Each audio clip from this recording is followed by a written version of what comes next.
ang mga kwento ng pag-ibig, kwento ng buhay, at kwento ng pag-asa dito sa Barangay Love Stories. Love Stories.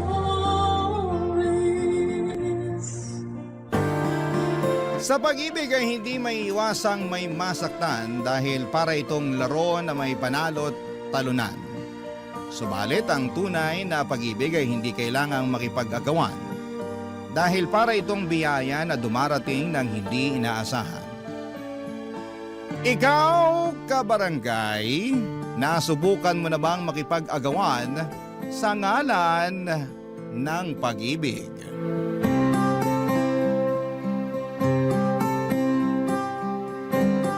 Dear Papa Dudut, magandang araw po sa inyo at sa lahat ng bumubuo ng Barangay Love Stories. Tawagin niyo na lamang po ako sa pangalang Kristen, 28 years old mula sa Pasig. Lumaki ako sa isang tahanang may istriktong magulang kung saan ang pakikipagrelasyon ay pinagbabawal lalo na noong nag-aaral pa lamang kami. Kaya naman sa buong buhay ko, Papa Dudut, ay isang beses ko pa lamang naranasang umibig. At ito'y nangyari 2 taon nang nakakalipas. Tahimik at simple lamang ang naging mundo ko noon bilang barista sa isang maliit na cafe sa may Taguig kung saan ay matatagpuan ang iba't ibang opisina ng mga BPO companies. Karaniwan sa mga customer namin ay may call center agents na either papasok pa lamang sa trabaho o kakatapos lamang ng shift. Isa sa mga agents na naging regular na customer ng cafe namin ay si Ned. Papadudot mabilis na nag-iwan sa akin ng marka si Ned dahil mabait siya sa aming mga staff. Tuwing nag-o-order kasi siya ay lagi siyang nakangiti at nakikipagbiruan pa na para bang hindi siya pagod mula sa magdamagang trabaho. Nung una ay tipikal na customer lamang ang tingin ko sa kanya pero hindi nagtagal. Ang mga pasimpleng ngiti at lambing nito ay unti-unti akong nakabuo ng espesyal na pagtingin para sa kanya.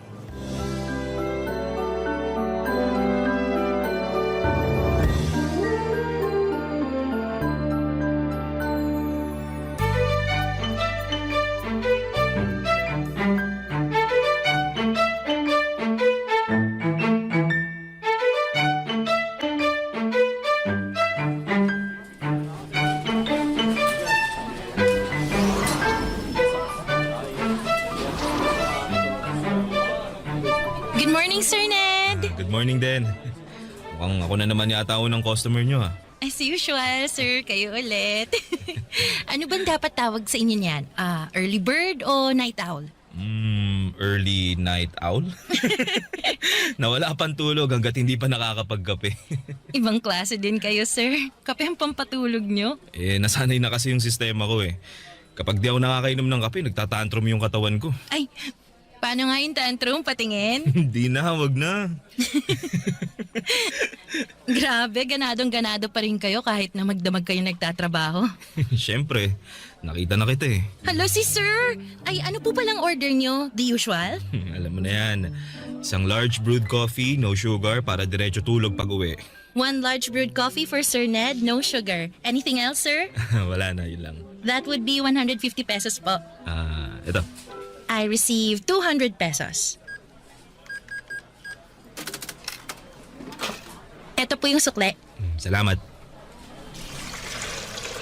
Mukhang sanay na sanay ka na dyan sa ginagawa mo ha.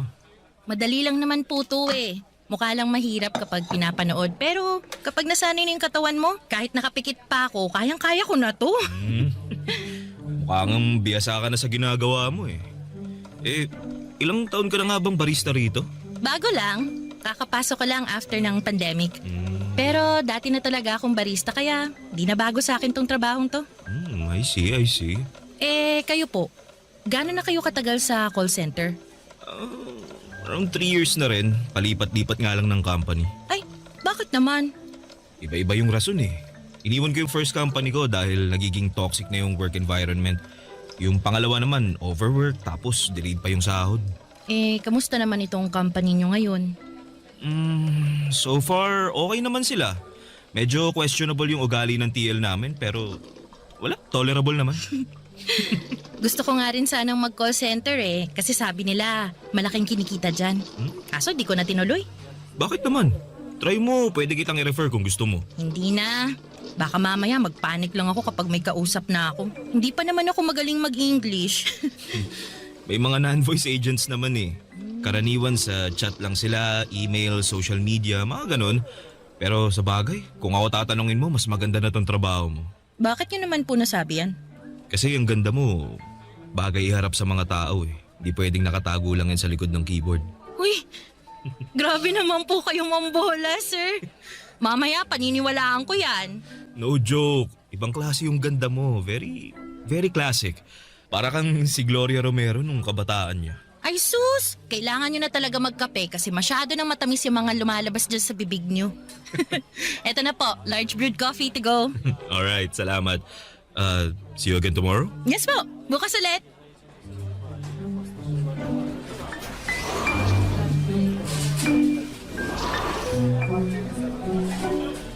Kailangan ng kape? Kasi matamis na yung lumalabas sa bibig. Ate ko, ang corny mo makipaglandian. Uy, Mara, kanina ka pa dyan? Oo, kanina ko pa kayo sinisilip magharutan ng Prince Charming mo. Prince Charming ka dyan. Mas, kunwari ka pa. Aminin mo na, bet mo yung customer nating yon, no? Ano ulit pangalan? Si Sir Ned? Hindi Wala akong gusto sa kanya. Ikaw talaga, kung ano-anong pinagsasabi mo dyan. Ay nako, Kristen, wag mo nga akong pinaglololo ko dyan. Yung mga ngiting yan, yung mga pa-cute na boses mo tuwing kausap mo si Sir Ned, isa lang ibig sabihin yan. Ano naman? In love ka na sa kanya. Okay naman sa in love? In love agad? Hindi ba pwedeng attracted lang ng slight? Oh sige, attracted na akong attracted. At least inamin mo, na bet mo siya. To be honest, cute din naman kasi siya. Tsaka, ang gaan niyang kausap. Kaso, mukha siyang high maintenance, no? High maintenance man o hindi, isa lang ang nakikita ko based sa daily interactions nyo. May gusto kayo sa isa't isa. Hoy, ang eme mo naman. Funny pa naman ako. Funny walain. Totoo nga. Alam mo, marami na akong love life na pinagdaanan at alam ko na ang galawan ng mga lalaking yan. Hindi naman sa pagmamayabang, no? Pero marami na akong flavors na natikman kaya basang-basa ko na yung mga galawan nila. Basta, ayoko mag-assume. 'Di ba sabi nga nila, never assume unless stated. Aminado po ako, Papa Dudut, na sa unang kita ko pa lamang kay Ned ay nakaramdam na agad ako ng attraction sa kanya na malimit ko lamang maramdaman sa ibang tao. Matangkad si Ned na may makinis na balat at magandang pananamit. Kaya naman kahit puyat ay malinis at maliwalas siyang tignan. Isa pa sa mga nagustuhan ko sa kanya ay very friendly siya at approachable ang aura nito. Malambing din ang boses niya tuwing nakikipag-usap siya sa akin kaya may impact ang mga yon para sa akin. Naging close pa kami ni Ned sa mga sumunod pang mga buwan. Sa mga araw-araw na small talks naming dalawa ay madalas niyang ikwento sa akin ang tungkol sa pamilya niya sa probinsya. Ang mga struggles niya bilang breadwinner, pati na rin kung paano siya nangangarap para sa kinabukasan ng kanyang pamilya. At dahil nga sa closeness na nabuo naming dalawa ay may mga pagkakataon noon na inaaya na rin niya akong lumabas. May mga time nga noon na iniimbitahan niya akong samahan siya sa opening ng restaurant ng kaibigan niya. Inaya din niya akong maglaro ng bowling at manood ng sine kapag nagkakasabay ang day off namin. Nung mga panahong yon, napapaisip na ako kung totoo nga ba ang sinabi sa akin ni Mara na baka nga interesado rin sa akin si Ned. At dahil never ko pang naranasan na umibig nung mga time na yon, ay hirap akong basahin ang sitwasyon naming dalawa. Hindi ko po alam kung friendly lang ba talaga siya o may nais na siyang ipahiwatig sa akin. Ganon pa man, Hindi ako masyadong umaasa dahil baka mali lang pala ang iniisip ko. Hanggang sa isang araw ay nasagot din ang mga katanungan sa isipan ko, Papa Dudut.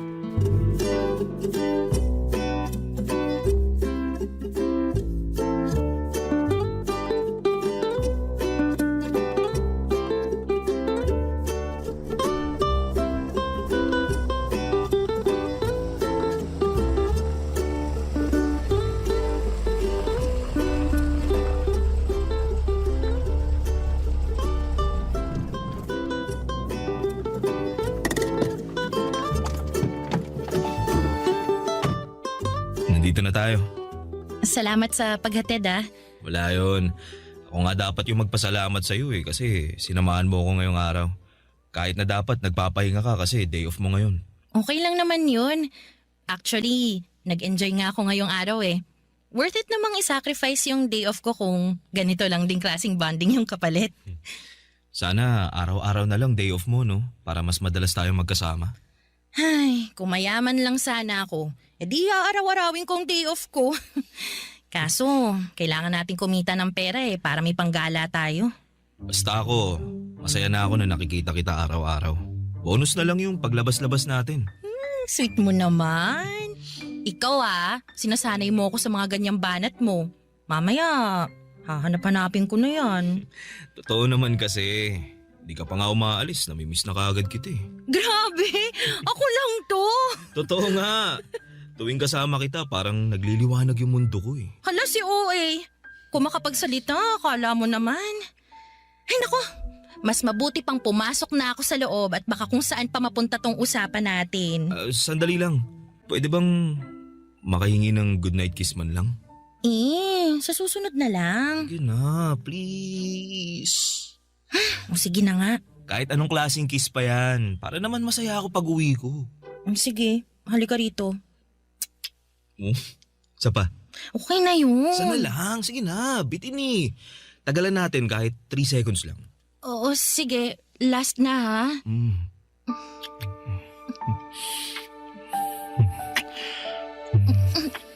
Teka lang, Ned. Oo. Sandali lang. Ha? Bakit? Hindi pa ako ready sa mga ganyang bagay. Pasensya ka na. Sorry, nadala lang ako. Alam ko na mas open na ngayon ang mga tao pagdating sa mga ganyang bagay pero iba pa rin kasi ang pananaw ko sa mga ganyan eh. Naiintindihan ko naman. Hindi. Kailangan kong i-explain sa'yo to para malinaw. Para sa akin kasi sacred yung bagay na yon. Ibibigay ko lang yung sarili ko para sa lalaking mapapangasawa ko at hindi sa kung kanino lang. So, kailangang kasal muna bago... Ganun na nga. Gusto ko kasi na kapag nangyari yon, hindi na lang siya basta pisikal lang. Yung magiging special na siya kasi may basbas na yun ng Diyos. Alam mo, Kristen, ngayon lang ako nakakilala ng katulad mo. Akala ko nga magagalit ka kasi sinubukan kong humirit sa'yo pero hindi eh. In-explain mo ng maayos sa akin yung side mo. Mas lalo tuloy akong humanga sa'yo. Salamat. Sana maintindihan mo kung bakit ganito ko pinapahalagan yung sarili ko. Ganito ako pinalaki ng mga magulang ko eh. May prinsipyo. Wala kang dapat ipag-alala dahil naiintindihan naman kita. Yun naman ang gusto ko eh, may proper communication tayong dalawa. At least, alam ko na ngayon kung anong gagawin ko. So, kailangan kong sundin yung traditional na panliligaw para mapasagot kita, no? Teka, nililigawan mo ko? Hindi pa ba halata? Hindi. I mean, ramdam ko naman. Pero ayaw lang kitang pangunahan kasi... Oo, tama yung iniisip mo. Gusto kitang ligawan, Kristen. Totoo ba yan? Sa tingin mo ba kinukulit kita araw-araw sa trabaho tsaka inaaya kitang mamasyal dahil gusto lang kitang maging kaibigan? Hindi no, gusto kitang maging girlfriend. Alam ko na wala ka pang experience pagdating sa mga ganitong bagay pero handa akong gabayan ka. Hindi kita mamadaliin. Gusto mo ng old-fashioned? Sige, one step at a time tayo hanggang sa maging komportable ka ng kasama ko. Yun kung papayag ka magpaligaw. Wala naman sigurong masama kung subukan natin, di ba? At least sa ganong paraan, may oras tayo para kilalanin pang isa't isa.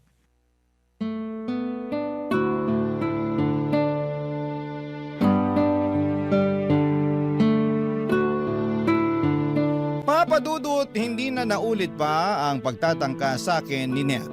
Sa halip na mainis o mawala ng gana ay mas pinili niyang ipakita sa akin na kaya niyang maghintay. Doon ko napatunayan na hindi siya tulad ng ibang lalaki na basta-basta na lamang sumusuko o nagmamadali para makuha ang gusto nila. Sa mga sumunod na buwan ay nagpatuloy ang panliligaw sa akin ni Ned. Hindi para puwersahin na magkaroon kami ng relasyon kundi para lamang makita ko kung komportable ba kami para sa isa't isa. Never ako nakaramdam ng pressure mula sa kanya. Sa halip ay ipinaramdam niya sa akin kung gaano kasaya ang pag-ibig. Kahit na noong mga panahong yon ay hindi ko pa rin naibibigay sa kanya ang inaasahan niyang relasyon. Ginawa niyang lahat para maging komportable ako sa piling niya. Binigyan niya ako ng maraming rason para pagkatiwalaan ko siya. Kilig nga ang mga kaibigan at katrabaho ko noon, Papa Dudut, dahil first time lang nila akong nakita na binuksan ko ang puso ko para sa ibang tao. Matagal ko rin kasing iningatan ang puso kong ito dahil natatakot akong baka paglaruan lamang ito ng maling tao. Pero sa mga sandaling yon, pakiramdam ko ay safe na ako kay Ned, Papa Dudut.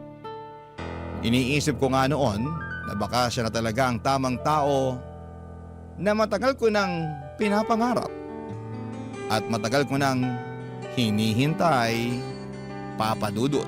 Barangay Love Stories. Barangay Love Stories. Sa unang buwan ng pagdadate namin ni Ned ay masasabi kong naging smooth sailing ang lahat. Wala akong ibang naramdaman kundi puro tuwa at kilig lamang tuwing kasama ko siya. Pagkatapos ng trabaho ko at bago magsimula ang shift niya ay sabay kaming nagdi-dinner sa labas. Hindi lamang yon dahil halos oras-oras ay nag-a-update din kami sa isa't isa, Papa Dudut. Sa mga simpleng, kumain ka na ba? O ingat ka sa biyahe, na message niya sa akin ay sapat na para makumpleto ang buong araw ko. Sa pamamagitan kasi ng mga bagay na yon ay ramdam ko ang efforts niya. Para sa isang tulad ko na no boyfriend since birth, bago lang para sa akin ang mga karanasang yon. At sobra akong natuwa dahil daig ko pa ang bida sa isang rom-com na pelikula. Pero Papa Dudut, pagtungtong namin sa ikatlong buwan ng pagdadate namin, doon ko na po napansin ang ilang pagbabago sa ugali ni Ned. Unti-unting nabawasan ang mga tawag at message niya para sa akin. Kung dati siya ang laging nauunang mag-chat sa akin, ako na karaniwan ang nangungumusta sa kanya. Ang dating mahahabang messages niya ay umaabot na lamang sa 2 hanggang 3 salita. Kapag nagkikita kami, ramdam ko ang tila ba kawalan nito ng interes para sa akin. Hindi ko po alam kung ako lang ba ang nag-iisip noon o talagang may nagbago na sa pagitan naming dalawa. Kaya bago pa man ako mabaliw sa kakaisip ay kinausap ko na siya tungkol sa nararamdaman ko.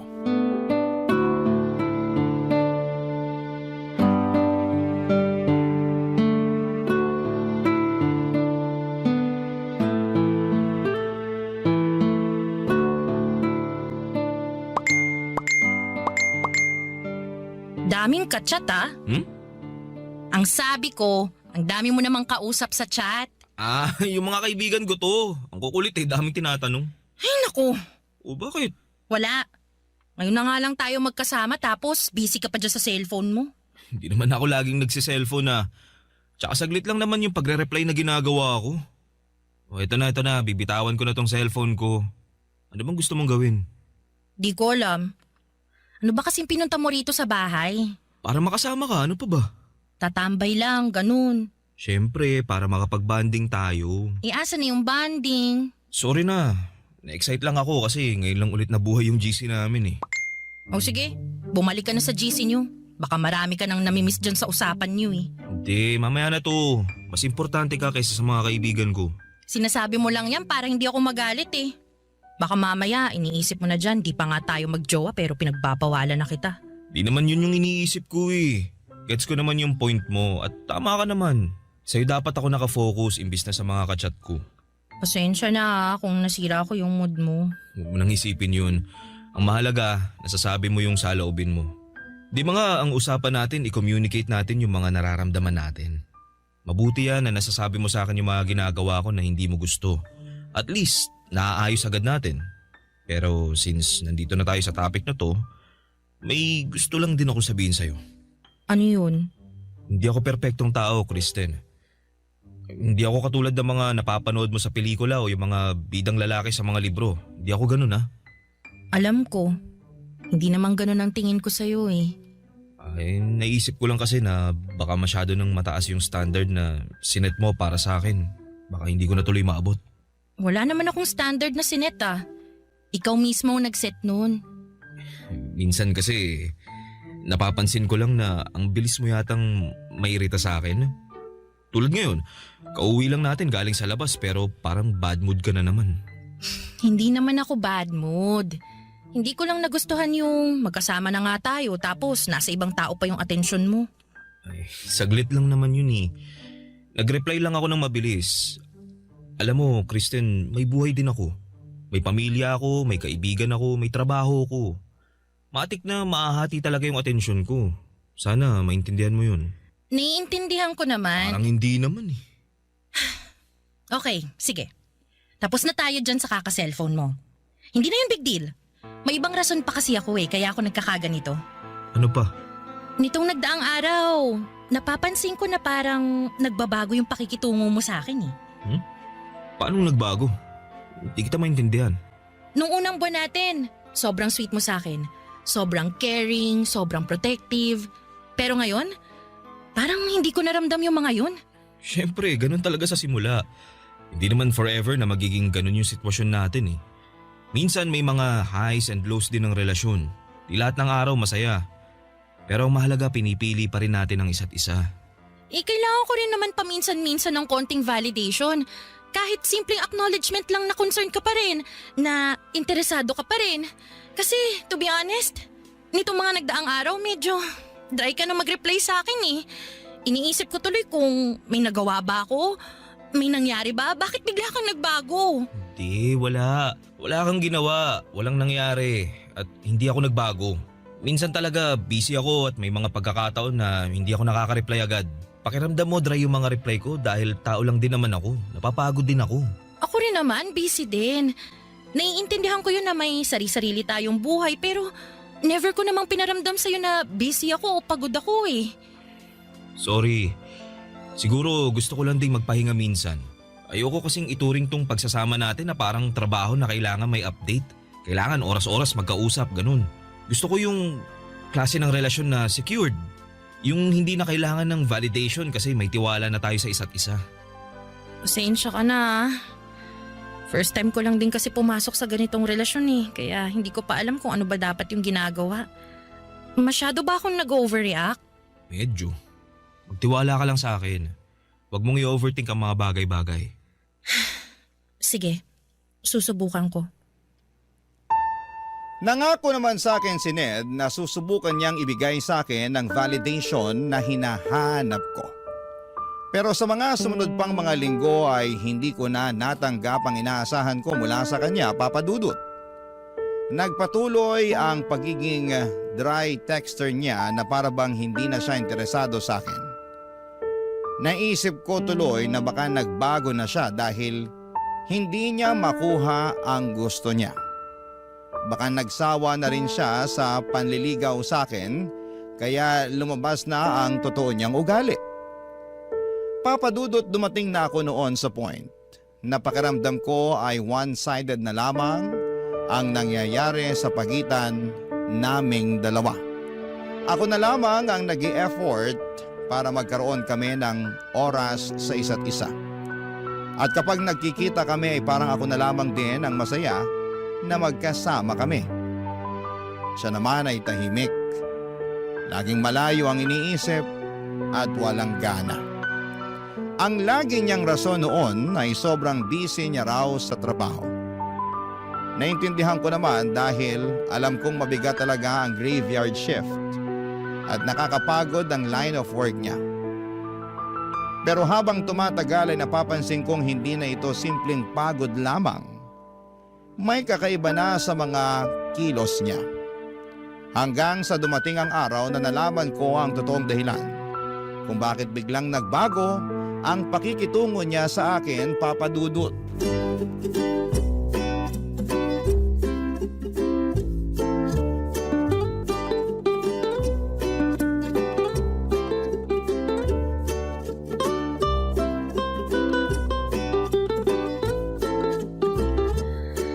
Ay, sa wakas, makakapag-break na din. Daming tao ngayon, no? Weekends kasi. Ang mabuti pa, kumain na muna tayo bago pa magsidatingan ulit yung mga tao. Ay, mabuti pa nga. Ha? Si Ned ba yan? Ha? Nakita ko yung notification sa phone mo. Pangalan ni Ned? Teka, magkausap kayo? Hindi. May tinanong lang ako sa kanya tungkol sa work niya. Sa work? Tungkol naman saan? Yung kaibigan ko kasi, naghahanap ng lilipatang company, call center din yun. Sinuggest ko yung company nila, Ned. Ah, okay. Hindi ko alam na magkausap pala kayo. Hindi nga kayo nag-uusap kapag nagpupunta siya dito pero magka-chat pala kayo. Kailan pa kayo naging close? Grabe naman sa close, hindi naman ganun.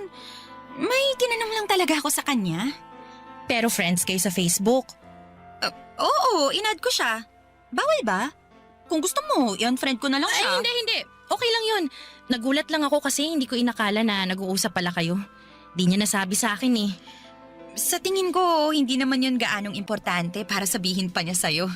Ano palang sabi niya? Ano yung laman ng chat niya sa'yo? Sandali lang ha, basahin ko. Tinatanong niya kung naka-break daw ba tayo ngayon. Weird naman. Bakit sa'yo pa niya tinanong? Pwede namang ako na lang mismong i-chat niya. Ewan ko. Uy, baka mamaya iba nang iniisip mo dyan Uy, hindi. Ang weird lang. Huwag mo nang isipin yun. Kumain na nga lang tayo.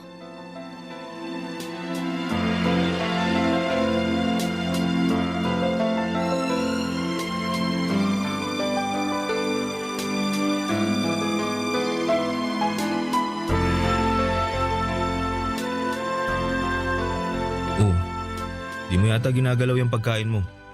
Wala kang gana? Di ko alam. Gutom naman ako pero hindi ko ma-enjoy tong kinakain ko eh.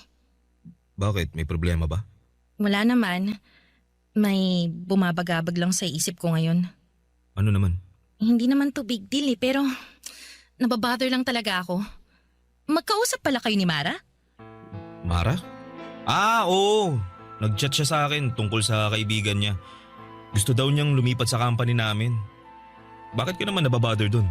Hindi mo kasi nabanggit sa akin na magkausap pala kayong dalawa. Wala namang masama dun.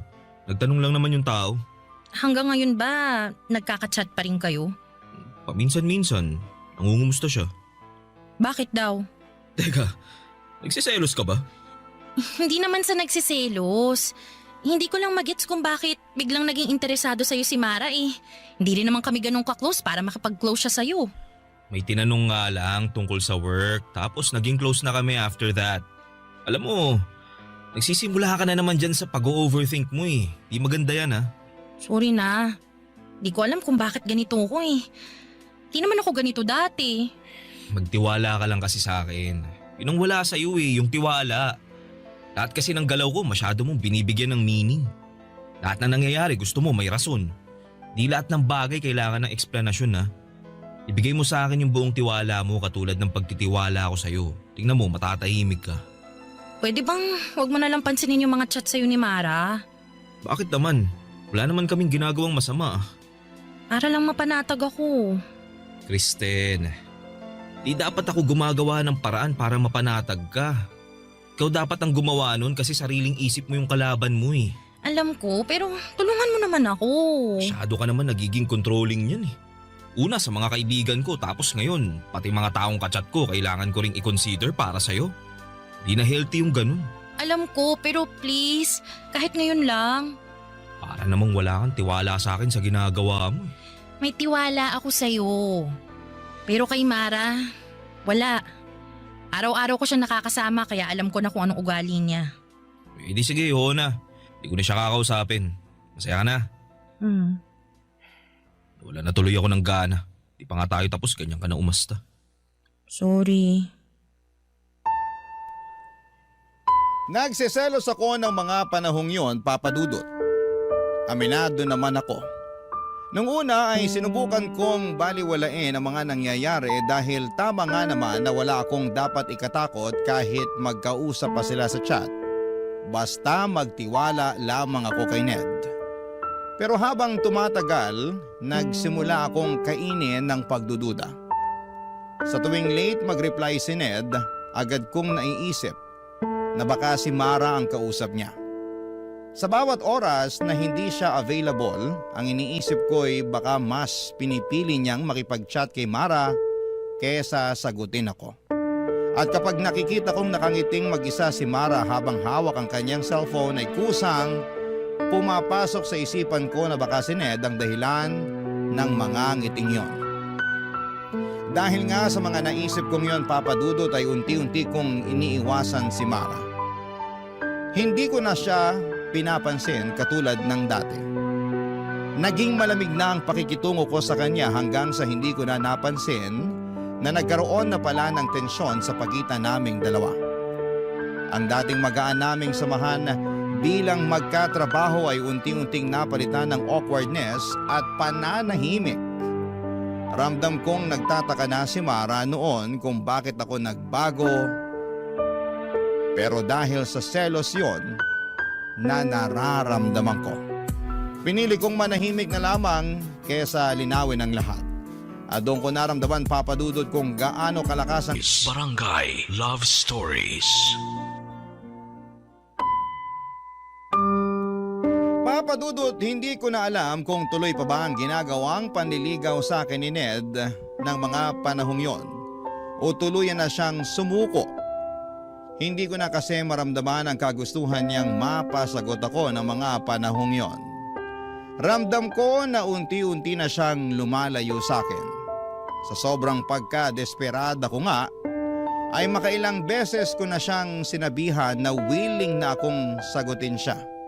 Pero lagi niyang sinasabi sa akin na hindi pa raw siya ready. Ang sakit, Papa Dudut. Kasi ako na itong bukas ang puso pero siya na mismo ang umaatras.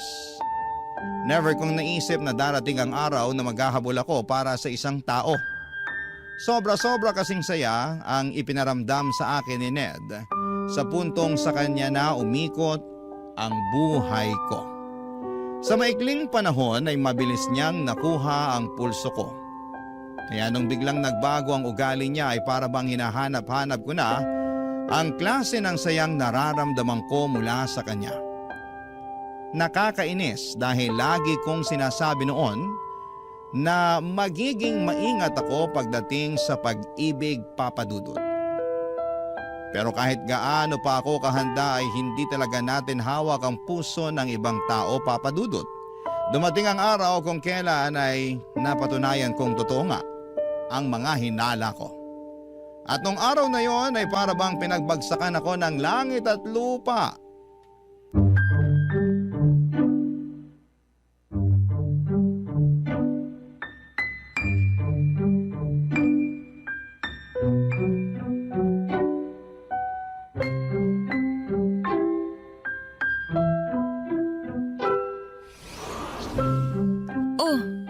Kristen, anong ginagawa mo rito? Closed ang cafe ngayon ah. Closed? Bakit daw? Ay, may pumutok na electrical wiring kagabi dun sa may kusina. Inaayos pa ngayon. Ang sabi ni boss, bukas na lang daw tayo mag-resume. Bakit naman hindi niya sinabi sa group chat? Ewan ko. Ako nga rin hindi sinabihan eh. Sayang yung pamasahe ko papunta dito. Sana natulog na lang ako. Nasaan yung mga kasama natin? Nauna nang umuwi. Di mo man lang ako minessage para sana hindi na ako pumasok. Ay, sorry, nawala sa isip ko eh. Ano, tara na? Uwi na tayo. Halika na, sabay na tayo lumabas. Mara, sira tayo flash sa CR nyo. Kristen? Anong ginagawa mo rito? Kala ko ba wala kayong pasok? Di ba dapat akong nagtatanong yan sa'yo? Anong ginagawa mo rito? Off mo ngayon, di ba? Minessage ko siya. Pupunta daw siya sa QC kako isabay na niya ako para makatipid. Wow! Nag-uusap pa rin pala kayo hanggang ngayon? Tungkol pala Samantalang dyan. yung message ko sa'yo kanina, hanggang ngayon hindi mo pa nasisin. Di ka man lang makapag-reply tapos makikita kong nandito ka pala kay Mara? Nasa daan na kasi ako kanina nung nag-text siya. Pagbaba ko, nawala na sa isip ko yung message mo. Kaya ayun, di na kita na-replyan. Teka, Kristen. Bakit ba? Anong meron? Issue ba yun? Bawal ba kami mag-usap ni Ned? Bakit ba kasi kayo nag-uusap? Yun ang gusto kong malaman. Anong meron? Ned, hindi mo pa ba nasasabi sa kanya? Hindi pa eh. Wala pa siyang alam. Pero ako na lang mag-i-explain sa kanya. Nagde-date kami ni Ned. Ano? Anong pinagsasasabi ng babaeng to, Ned? Mag-i-explain ako. Di ba nagde-date tayong dalawa para mas makilala pa natin ang isa't isa? Yun nga ang alam ko. Tayo yung nagde-date. So, paano napasok si Mara dito? Ganun din kami ni Mara. Nagde-date din kami para mas makilala pa namin ang isa't isa. Ano ka mo? Pati kayo nagde-date? Bakit? Para saan? Anong kalakuhan to? Para makita niya kung sino sa atin yung mas bagay sa kanya. Hindi mo ba alam yun? Ganun ang tinatawag na dating, Kristen. Wow! Ano to, hanapan ng jowa? Dalawa kaming sabay for more chances of winning? Akala ko ba kaya mo ako dinedate kasi gusto mo ako maging girlfriend? Oo, pero hindi pa naman ako sure eh. Ay wow! Kaya nag-entertain ka ng ibang tao. Para ano? Para may option ka? Wala naman sigurong masama doon, di ba? Di pa naman tayo eh. O sige, hindi pa nga tayo. Pero papunta na nga doon, di ba? At ikaw naman, Mara, alam mong dinedate ko si Ned tapos papatol ka? Hindi mo magawang maghanap ng iba kay Ned talaga? Anong gagawin ko kung ako'y nilapitan niya? Eh di lumayo ka! Kunting delikadesa naman. Magkatrabaho tayo tapos ganyang gagawin mo sa akin? Kung makapag-react ka naman, akala mo inagawan ka? Bakit kayo na ba? Hindi pa naman, di ba? Technically, single pa rin si Ned ngayon kaya pwede siyang lumandi ng ibang tao maliban sa'yo. Palibhasa, wala ka pang experience sa mga ganitong bagay kaya para kang bulag na nangangapa eh. Ned, wala ka bang sasabihin? Katulad nga ng sinabi ko, wala naman sigurong masama kung timbangin ko kung sino yung mas nababagay sa akin, di ba? Grabe! Nakakahiya naman sa'yo. Kailangan mo pa talaga ng choices? Pwes, wala ka nang titimbangin dahil ako na mismo ang magdedesisyon para sa'yo. Sa'yo na si Mara. Siya na ang gawin mong jowa. Total mukhang di naman ako sapat para sa'yo. Alam mo, ang tahimik na ng buhay ko tapos guguluhin mo lang ng ganito? Bakit mo ba kasi pinapakialaman kung anong gusto Tumigil niya? ka! Hindi ikaw ang kinakausap ko! Hoy, wag mo ko pinagtataasan ng boses ha! Huwag na kayong mag-away. Pinagsabay mo kami tapos umaasa kang walang mag-aaway? Ang kapal mo Kala mo kung sino kang gwapo? Kung ganito lang din naman palang gagawin mo sa akin, di sana hinamon mo na lang ako sa suntukan para kahit papano makakapalag ako sa'yo. Daming pinagsasasabi. Umalis ka na nga lang kung ayaw mo sa ganitong sitwasyon. Dali-dali ng solusyon. Ay, aalis talaga ako! Sana maging masaya kayong dalawa sa pinaggagawa nyo. Ang papangit nyo! Mula noong madiskubre ko ang tungkol kina Ned at Mara ay hindi na kami nagkaroon pa ng maayos na ugnayan ni Mara sa trabaho. Hindi na kami nagpapansinan at kung kinakailangan man ay pawang formal na usapan lang ang namamagitan sa aming dalawa. Nang mga panahong yon ay pilit kong itinago ang nararamdaman ko. Gusto kong magpaka-professional kaya hindi ko na ipinakita sa mga tao na apektado ako sa mga nangyari. Pinilit kong ngumiti at makipagsalamuha ng normal lamang. Pero kahit gaano ko pa ito itago ang sakit, minsan ay hindi ko maiwasang manghina lalo na tuwing nakikita kong sinusundo ni Ned si Mara pagkatapos ng duty niya. Never ginawa ni Ned yon para sa akin. Mas lalo pang tumindi ang sakit at inggit na nararamdaman ko noong nalaman kong magkasintahan na agad silang dalawa. Doon ko naisip na siguro kaya niya ako ipinagpalit ay dahil hindi ako pumayag sa mga pagkakataon na inaaya niya ako magpalabas ng init ng katawan. Papadudot. Habang tumatagal, umabot ng 5 buwan ng relasyon nila Ned at Mara. Sa mga panahong yon ay unti-unti kong tinanggap ang lahat at hindi naglaon ay natutunan ko ring mag-move on. Hanggang sa dumating ang araw na isang balita ang nalaman ko mula sa dalawa, Papadudot.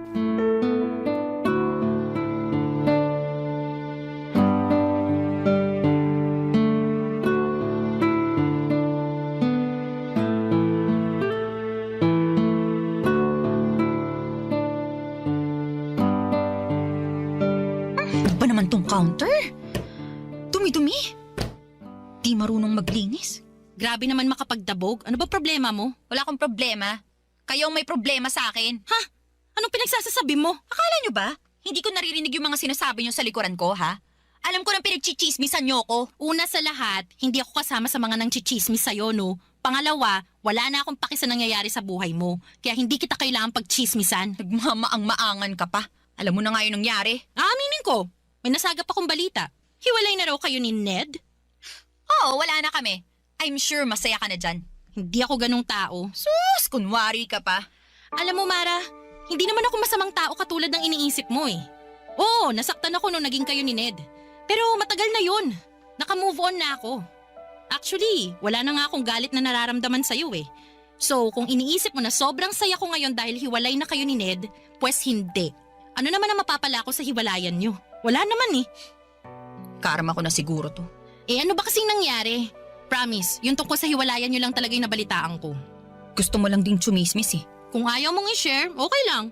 Pero mas maganda yung mailabas mo yung sama ng loob mo kaysa nagdadabog ka dyan. Nalaman ko, pamilyadong tao na pala siya. Si Ned? May pamilya? Oo. Nasa probinsya nila. Kaya pala weekly siyang umuwi doon, hindi dahil para sa nanay niya, kundi dahil may asawa at 2 anak na siya. Oh my gosh, hindi nga. Bakit hindi man lang natin naamoy na may asawa na pala siya? Eh magaling magtago yung loko eh. May 2 Facebook siyang gamit, isang personal account para sa pamilya at mga kaibigan niya sa probinsya, isa naman para sa trabaho at sa mga kakilala niya dito sa Maynila. Grabe, ang sakit naman nun. Paano mo nalaman na may 2 siyang Facebook? Inopen ko yung cellphone niya habang nasa CR siya. Ibang Facebook yung nakalogin. Anong ginawa mo? Kung ikaw tahimik na umalis, ako? Hindi ako pumayag na hindi ako makabawi sa kanya. Alam mo ba kung anong ginawa ko, ha? Liga, dun tayo sa break room. Ikukwento ko sa'yo.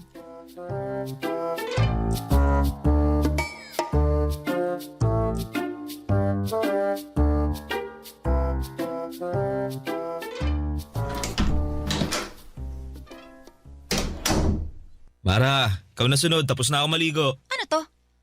Ano yan? Ba't mo hawak cellphone ko? Amin na nga yan. Tinatanong kita, ano to? Anong ano? Ayusin mo tanong mo para maintindihan kita. May iba ka pa palang Facebook? Ha? Wala na ako ibang Facebook. Eh ano yung nakita ko dyan sa cellphone mo? Bakit may ibang Ned dyan? Wala to. Dami account ko lang to. Dummy account? Na family picture ang nakalagay sa cover photo? Tapos nung 2019, ang profile picture mo ikaw at yung asawa mo nung kasal nyo? Teka, magpapaliwanag ako. Ano yung papaliwanag mo? Nakabit mo ko? Kapal din ang pagmumukha mo no? Ang lakas ng loob mong landiin ako tapos all this time kabit lang pala ako? Wala namang masama basta hindi tayo mahuhuli. Anong walang masama? Ginawa mo akong kabit! Walang yaka ang kapal ng mukha mo! Lintik ka! Ang sama mo! Pinagkatiwalaan kita eh! Nasira yung pangalan ko dahil sa'yo tapos ganito ang gagawin mo sa akin? Alam mo ba kung gano'n nakapangit ang tingin sa akin ng mga katrabaho ko, ha? Tapos malalaman ko, pamilyado ka ng tao, gagawin ng pa ako kiniga, hayop ka! Aray ko! Hayop ka! Tigilan mo nga ako! Minahon ka nga! Huwag mo ako sinisigawan na buwisit ka! Huwag kang umastang matapang sa harapan ko ngayon. Akala mo matatakot mo ako sa lakas ng boses mo, ha? Hindi! Pwede naman nating ipagpatuloy tong relasyon natin. Hindi ako kabit, tandaan mo yan! Hindi ako papayag na maging kabit ng sino man, naiintindihan mo? Kaya tong relasyon na sinasabi mo, wala na to. At yung pamilyang tinatago mo, bilangin mo na masasayang araw mo dahil sisiguruhin kong makakarating to sa asawa mo. Teka lang naman, Mara. Sisirahin mo pamilya ko dahil lang nasaktan ka? Oh, bakit? Ikaw lang ba may karapatang manakit, ha? Balang araw magpapasalamat sa akin ang asawa mo dahil maliligtas siya mula sa cheater na katulad mo. Sandali lang naman, Mara. Pag-usapan natin to. Kung ako sa'yo, asawa mong kausapin mo bago pa niya malaman ang totoo. Diyan ka na nga! Hayop ka!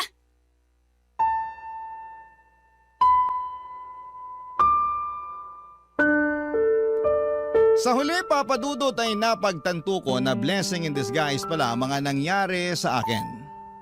Papa Dudut, oo, maaga akong nasaktan pero mas mabuti na rin po yun kesa mas lumalim pa ang sugat sa puso ko.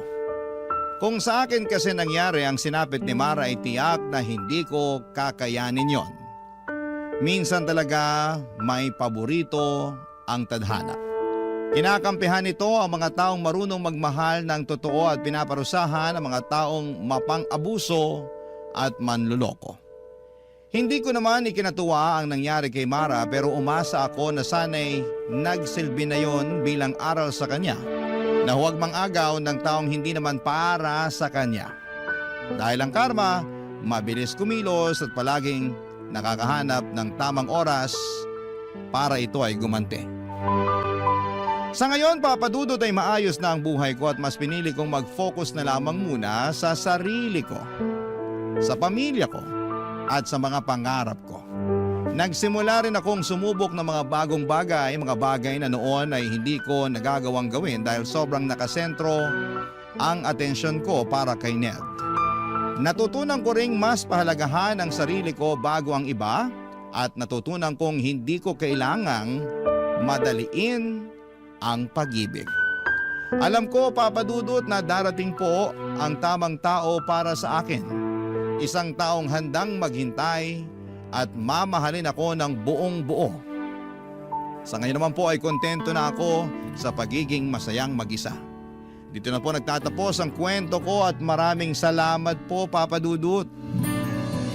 Ang inyong forever, kapuso at kabarangay, Kristen. Ano ang masasabi mo sa ating Barangay Love Stories today? Aabangan namin yan sa aming comment section. Ang mga kwento ng pag-ibig, kwento ng buhay at kwento ng pag-asa dito sa Barangay Love Stories. Love Stories.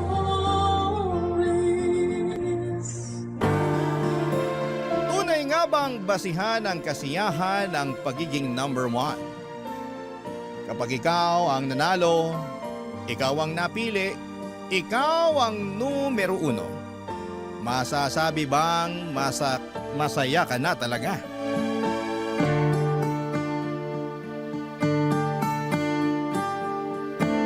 Dear Papa Dudut, naranasan nyo na ba yung hirap sa pakiramdam na mapasaya at makuha ang approval ng inyong ina?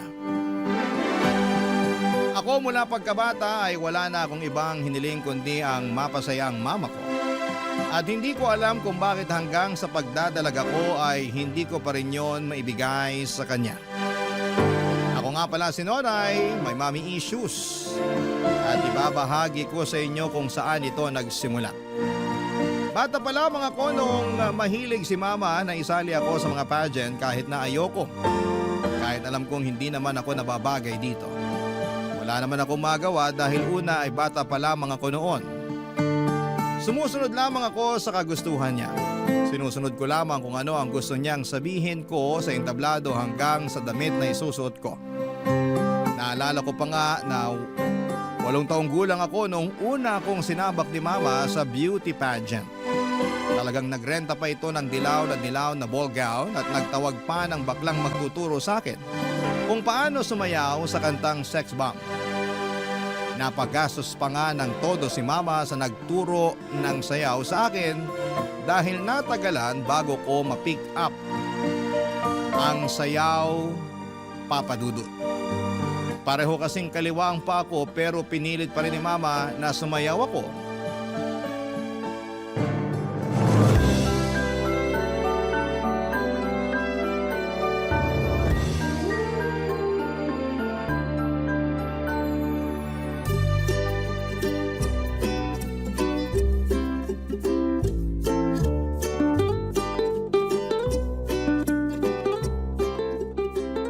Basta, kahit magkamali ka, mali ka sa steps, okay lang yun.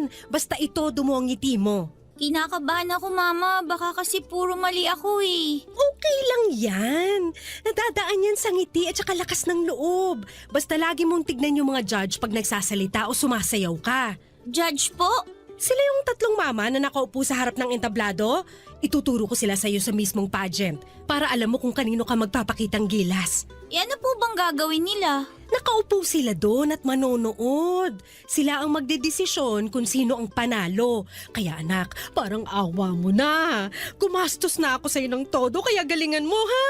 paano po kung meron mas magaling sa akin? Eh di higitan mo. Mama, kasali si Kimberly sa pageant eh. Ang ganda-ganda kaya nun. Tsaka mayaman sila eh. Matatalo ako nun. Sus! Makeup lang naman ang magpapaganda dun.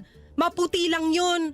Huwag ka magpakabog sa Kimberly na yon. Mas maganda ba ako sa kanya, Mama? Mas may potensyal ka, Nonay. Natatakot ako, Mama. Baka hindi ako magustuhan ng mga judge. Magugustuhan ka. Basta sundin mo lang lahat ng gusto ko at saka andun lang ako sa likuran ng mga judge para turuan ka pag may nakalimutan kang step sa sayaw mo at para mapaalala ko sa'yo nang ngumiti ka. Parang nakakapagod naman po yung ngumiti, Mama. Sa pageant, hindi ka dapat mapagod ngumiti dahil yan ang unang mapapansin sa'yo. Mama, Ano yun? okay lang ba kung hindi ako manalo? Hindi. Hindi okay.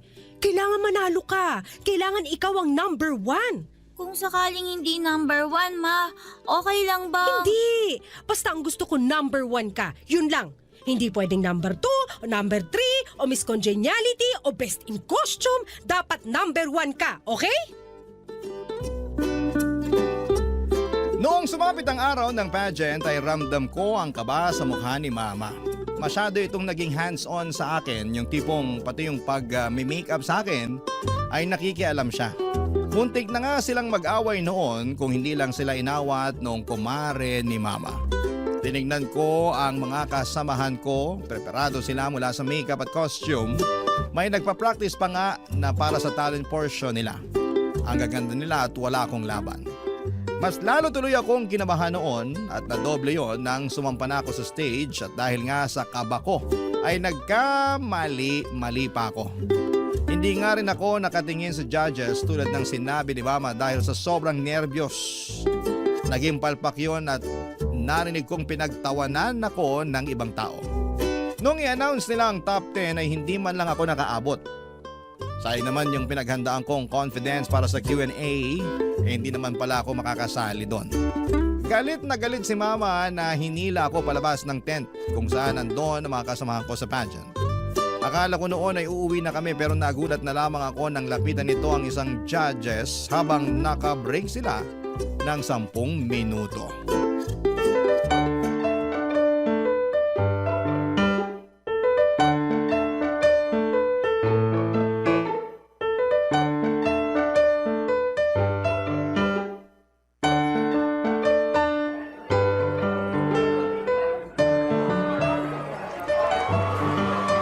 Hoy, Ako po ba ang tinatawag nyo?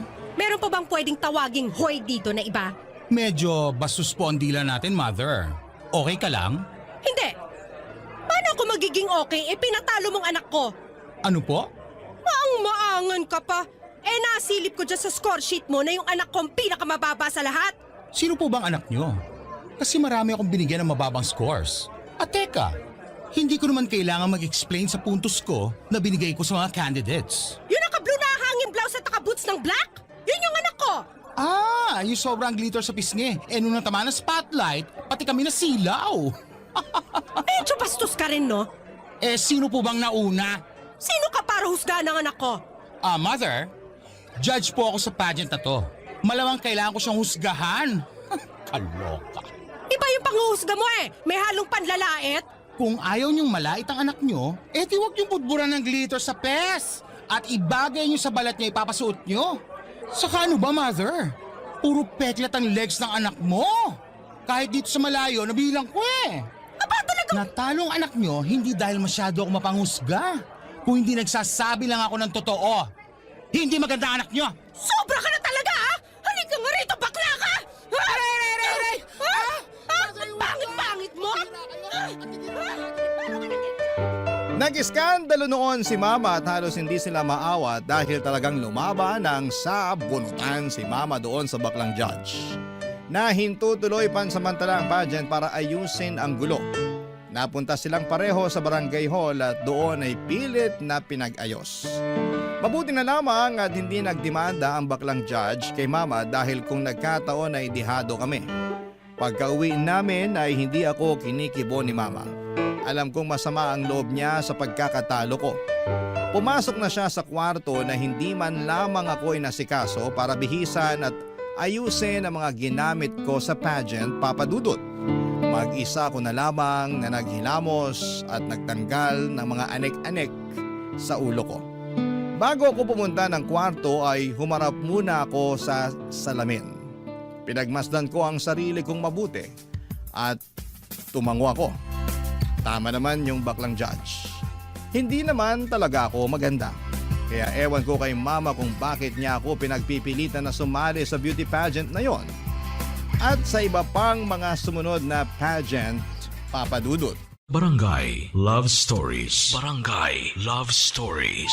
Hindi nawala ng pag-asa si mama na mananalo ako balang araw sa mga pageant na sinasalihan ko. Pero lahat yon ay palpak. Lahat po yon ay talo. Ang pinakamataas lamang siguro na napanalunan ko ay ang best in costume at syempre ayaw makontento roon ni mama dahil ang gusto niya ay number 1 ako. Ako dapat yung panalo. Hanggang sa pagdadalaga ko ay ganun pa rin ang nangyayari. Kung may mababalitaan itong pageant sa kung saan ay ipaparegister niya ako, agad-agad kahit na hindi ko pa alam, Papa Dudut.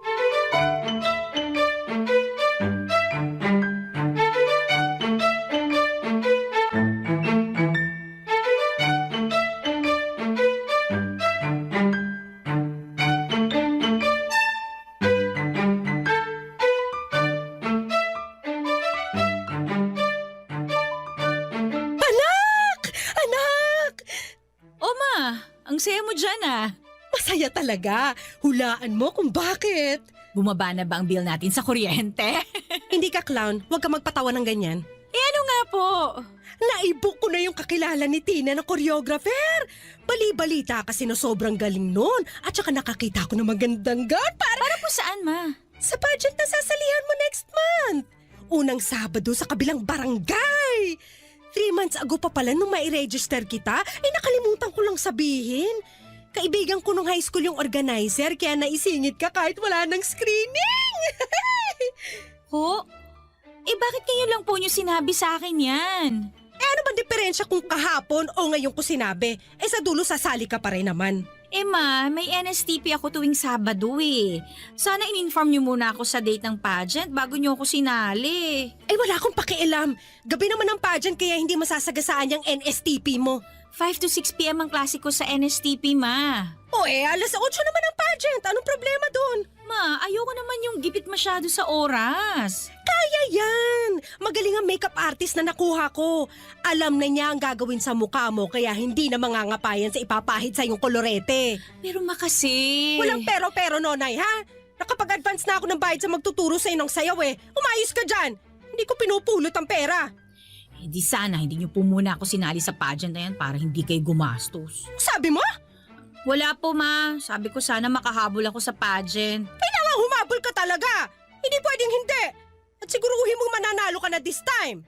Paano kung bokeh pa rin? Hindi! Malakas ang pakiramdam ko na ito na yung unang panalo mo at magtutuloy-tuloy na to. Yan din naman yung sinabi niyo sa nakaraang sinalihan ko eh. Iba ngayon. Matindi ang vibrations ko. Iba eh. Teka, saan ka pupunta? Sa kwarto po. Anong gagawin mo? Magpa-practice na pong ngumiti, baka palpak na naman eh. Kung ngingiti ka kasi, huwag kita gilagid. Hindi pink ang gums mo, anak. Saktuhang ngiti lang, okay? At tulad nga po ng inaasahan ay natalo pa rin po ako sa pageant na yon. Mali na naman ang vibrations ni Mama na paulit-ulit niyang sinasabi. Hindi na naman ako number 1. Kahit bongga na ang naging pagsayaw ko with matching backup dancers pa, ay wala pa rin akong binatbat sa ibang mga kandidata na tanging ganda lamang ang nilatag. Doon po ako nagkulang. Aminado naman ako na hindi ako maganda lalo na noong nagdalaga ko. Kaya nga nagtataka rin ang lahat kung bakit ako sumasali pa rin gayong alam ko naman sa sarili kong hindi pang beauty pageant ang mukha ko. Well, alam ko naman ang sagot doon. Maraming kakilala si Mama sa mga nag-o-organize na mga pageant na ito. Kaya ako napapasali kahit na wala ngang screening. pasok agad. Brasuhan, ika nga. Kumbagay parang nagiging panggulo lamang ako o dagdag option sa mga papatalunin sa mga pageant na yon. Tuwing natatalo ako ay laging galit si mama. Tuwing natatalo ito, ako ang pinag-iinitan niya at tuwing natatalo ako ay hindi niya ito tatanggapin. At laging sasabihin na luto daw ang laban.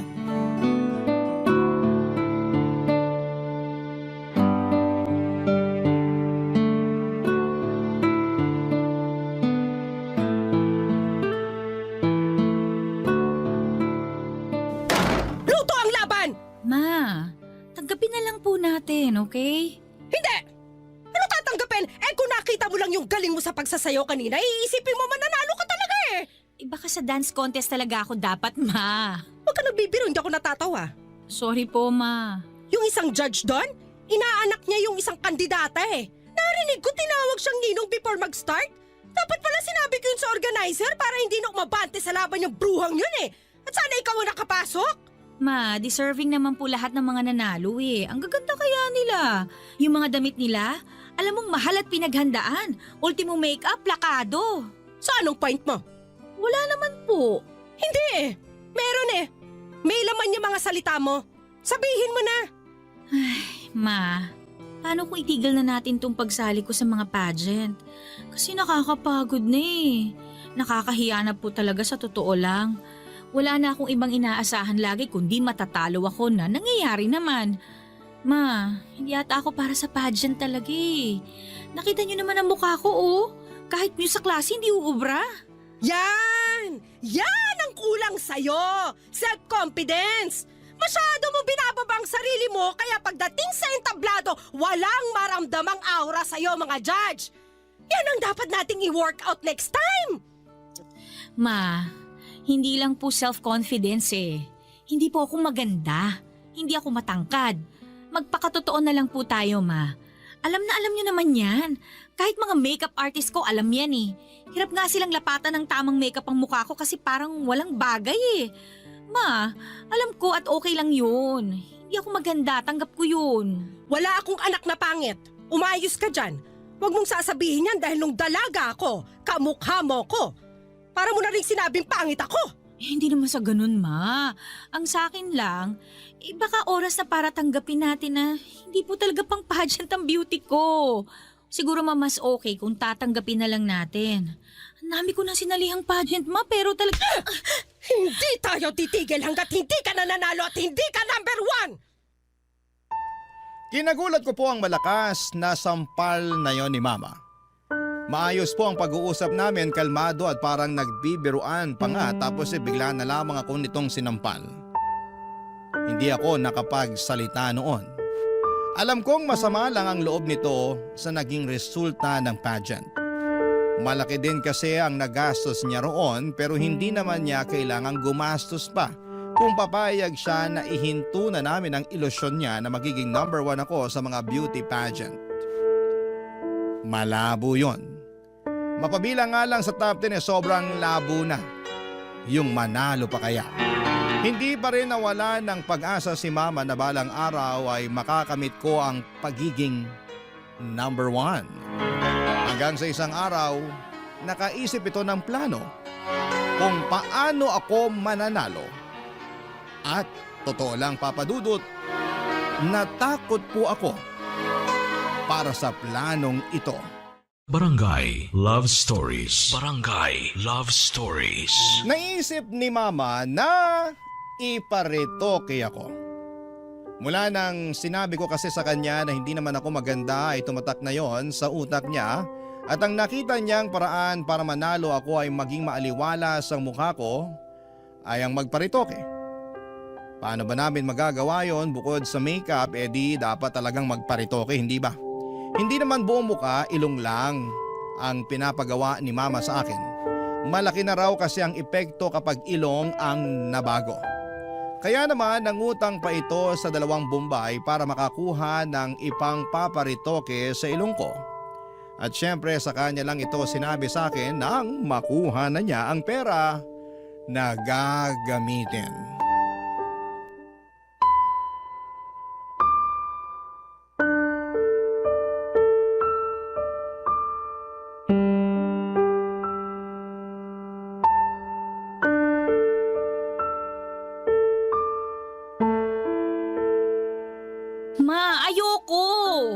pwedeng hindi. Takot ako magparitoke, ma. May anesthesia naman. Pero ma... Walang pero, nakautang na ako. Anong gagawin ko sa pera na to kung hindi ka naman pala magpaparetoke? Gamitin natin dito sa bahay. Hindi! Huwag mo akong turuan. Anak lang kita at susunod ka sa gusto ko.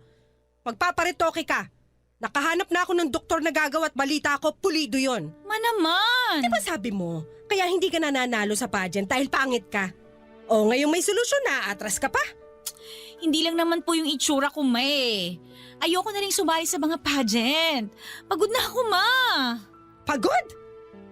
Sino ba sa tingin mo sa ating dalawang mas pagod? Ako na naglalakad lahat ng kailangan mo para sa bawat pageant na sasalihan mo at halos putulin ko na ang gitid ko sa kakasigaw para makapuntos ka lang na malaki sa audience impact o ikaw na magpapakyut lang sa stage. Eh kasi naman, ma. Kayo lang naman kasi gusto mag-pageant ako eh. Sali nyo na lang ako sa ibang contest. Makakatipid pa kayo ng sobra. Sa beauty pageant lang kita gustong makita at wala nang iba. Hihinto ka muna next sem para makapag-focus ka sa pagpapageant. Ano po? Nabingi ka na sa kaartehan mo? Ang sabi ko, hindi ka muna mag-e-enroll next sem. Magpo-focus ka sa pagpe-prepare sa pageant. Lahat aayusin natin. Kailangan mong aralin lahat tungkol sa mundo ng pageantry after nang mapaayos ang ilong mo. Hindi ka rin lalabas ng bahay ha para hindi na lalong masunog ang balat mo. Ma naman. Last sem ko na sa susunod eh.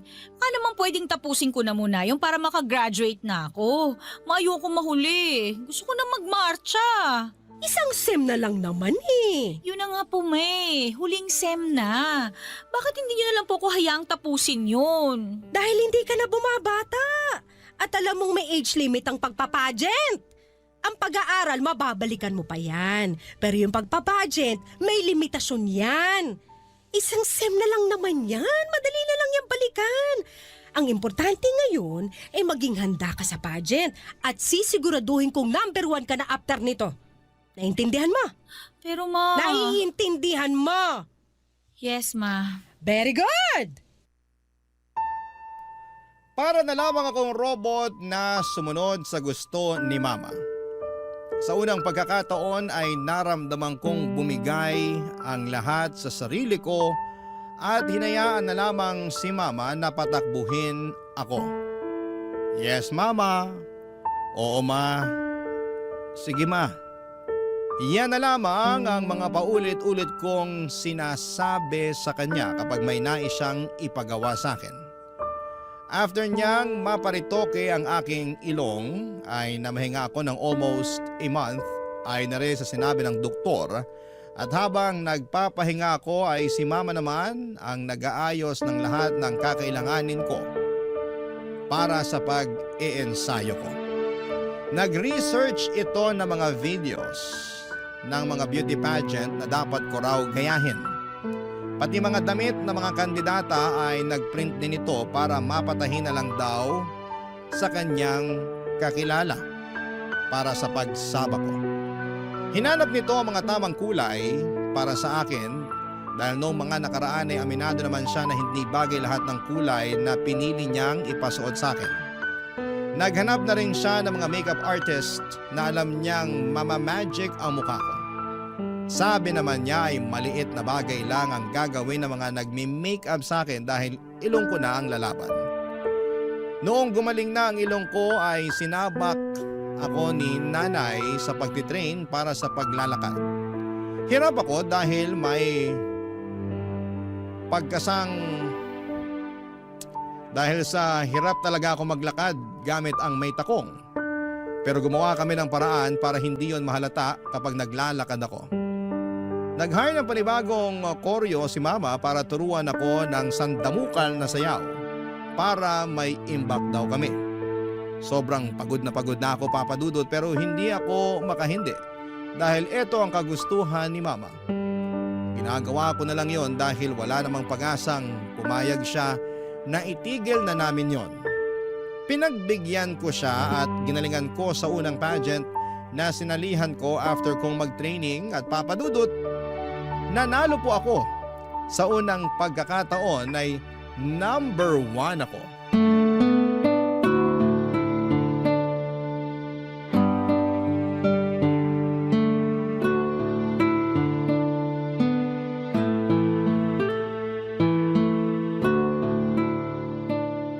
Congrats, anak! Nilampasan mo lahat ng kalaban! Nakita mo yung first runner-up? Halos magwala nung in-announce na ikaw ang panalo? Bruha! In-expect pa talaga niya na siyang mananalo base dun sa suot niyang gown na pinagbuka siya naglalakad na pinya? Mauna na po ako sa kwarto. Maaga pa. Dito ka muna. Pag-usapan pa natin yung susunod mong gagawin sa next pageant mo. Naku anak, ito na yon. Tuloy-tuloy na ang pagiging number 1 mo. Number 1 ko o number 1 nyo? Anong sinasabi mo dyan? Hindi naman talaga para sa akin ang number 1 na yan, di ba? Para sa inyo yan eh. Mula pa lang sa simula, para sa inyo na talaga yan. Alam mo anak, pagod ka lang kaya... Yes, ma. Pagod na ako. Matagal na. Dati pa. Ano bang pinagpuputok ng butsi mo dyan? Nanalo ka na, di ba? Number 1 ka na, di ba? Bakit parang ang sama-sama pa ng loob mo? Masama ang loob ko kasi wala kang pakialam sa nararamdaman ko. Laging kayo. Kayo na lang yung nasusunod. Wala na akong boses para sabihin sa inyo na ayoko kasi pinipigilan niyo ako. Puro na lang kayo ang nasusunod. Paano naman ako, ma? Paano naman yung gusto ko? Di ba sabi mo gusto mo rin to? Gusto mong maging number 1? Kasi yun yung gusto nyo eh. Yun yung magpapasaya sa inyo. At gusto nyo maging masaya kayo kasi kapag masaya kayo, doon ko lang nararamdaman na mahal ninyo ako. Na anak mo ako. Pwede ba? Bukas na lang natin to pag-usapan. Masyado ka lang emosyonal dahil first time mong manalo. Pumunta ka na sa... Hindi, ma. Pag-usapan natin to ngayon para matapos na. Tagal ko na nahimik eh. Ang tagal kong pinagbigyan kayo. Balato nyo na sa akin to. Ano ba talagang gusto mo mangyari, ha? Maging masaya kayo para sa akin kahit hindi ako yung number 1. Mahalin niyo ako kahit hindi ako yung number 1. Hindi ka pwede maging masaya kung hindi ka number 1. Bakit hindi? Kasi alam ko ang pakiramdam na hindi number 1. Alam ko yung pakiramdam na pangalawa na lang lagi sa lahat. Nung bata ako, lagi ako naikukumpara sa kakambal ko. Sa tiyahin mo. Lagi akong pangalawa sa kanya mula sa talino hanggang sa ganda. Pareho kaming sinasali sa mga pageant ng lola mo. At kahit halos magkamukha kami, siya pa rin yung nananalo. Ma, hindi ko po... Pag-uwi ng bahay, sisirain ng lola mo yung gown na suot ko dahil sa sobrang galit. Habang suot-suot ko yon. Hindi mo alam kung gaano kasakit yon sa balat habang hinihila sa'yo at hindi mo alam kung gaano kasakit na paulit-ulit na marinig sa mismong nanay mo na talunan ka. Pangalawa ka na lang lagi. Ma... At sa tatay mo, hindi pa pangalawa lang tayo? Pangalawang pamilya tayo dahil kabit ako? Kaya nung namatay siya, asan tayo? Handun tayo sa dulo at hindi tayo makalapit sa kabaong niya dahil ano? Dahil pangalawa lang tayo. Ngayon mo sabihin sa akin, Nonay, masaya ba na maging pangalawa? Hindi ko alam na ganyan po palang... Hindi mo alam dahil ayokong ipaalam. Dahil gusto ko hindi ka magaya sa akin na laging pangalawa na lang. Ayokong iparana sa'yo yung pakiramdam na talunan ka. Hayaan mong maputol na sa akin ang sumpa ng pagiging pangalawa. Ilaban mo ang sayo. Maging number 1 ka kung gusto mong maging masaya. Sorry, ma.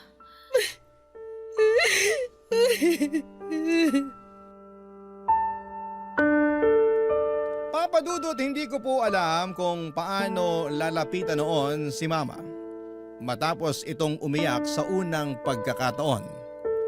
Ito ang unang beses na nakita kong nanghina siya at nakaramdam ako ng konsensya. Dahil ako ang dahilan noon, Papa Dudut. Hindi ko alam na ganito pala ang pinagdadaanan ni Mama kaya ganito ang trato nito sa akin.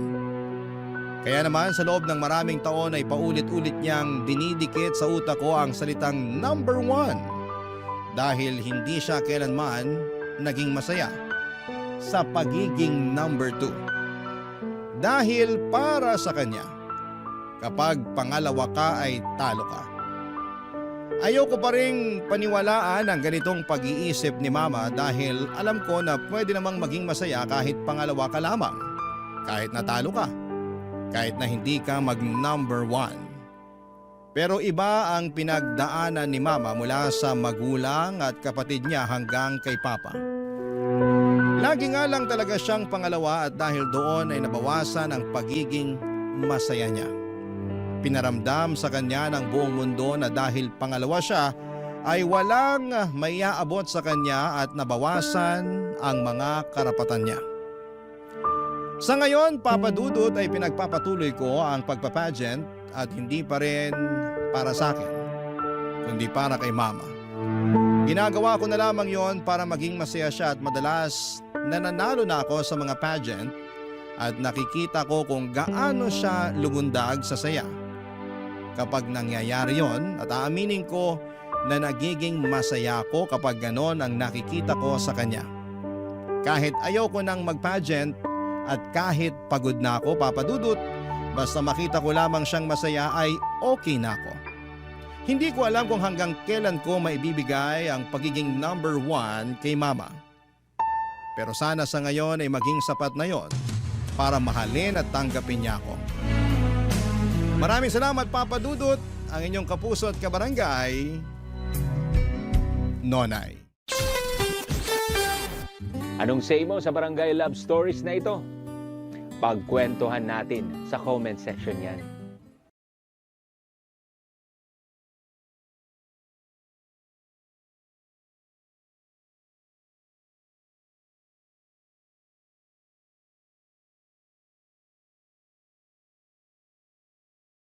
Ang mga kwento ng pag-ibig, kwento ng buhay, at kwento ng pag-asa dito sa Barangay Love Stories. Love Stories.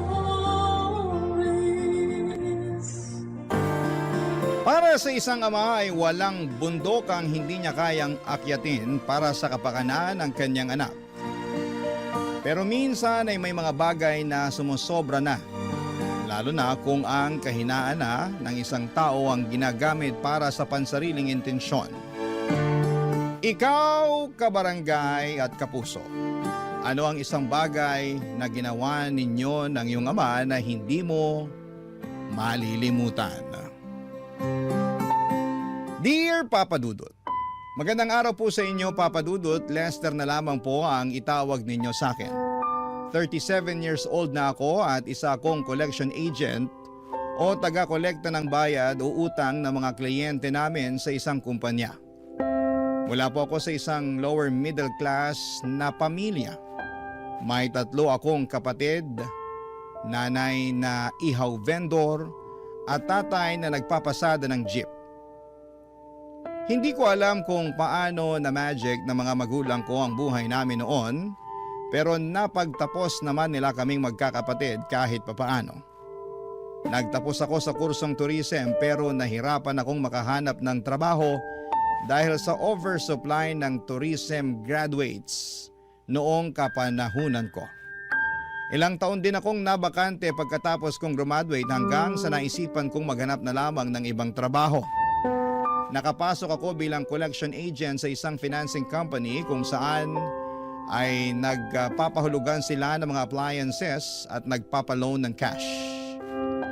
Hindi ganong klase ng buhay ang inaasahan kong mararating ko, Papa Dudut. Matayog kasi ang mga pangarap ko noong bata pa lamang ako. Kaya ako nga po sinikap na makapagtapos dahil gusto kong magkaroon ng mas maayos na buhay sa pagtanda ko. Kaso nga lang ay hindi umayon sa akin ang kapalaran. Alam niyo po, noong nag-aaral pa lamang ako ay hindi naman sa pagbubuhat ng sariling bangko pero maganda ang status ko noon sa eskwelahan. Hindi ako academic achiever pero isa ako sa mga active sa school pagdating sa mga extracurricular activities. Varsity player ako sa eskwelahan namin noon at isa rin ako sa mga suki sa mga pageant. May tinatago rin naman kasi akong itsura kahit na papaano. Sa katunayan, Papa Dudut, ang turing nga sa akin noon ay campus crush. Yun ang dahilan kung bakit nabihag ko ang mailap na puso ng naging girlfriend ko na si Rina noong nasa college pa lamang kami.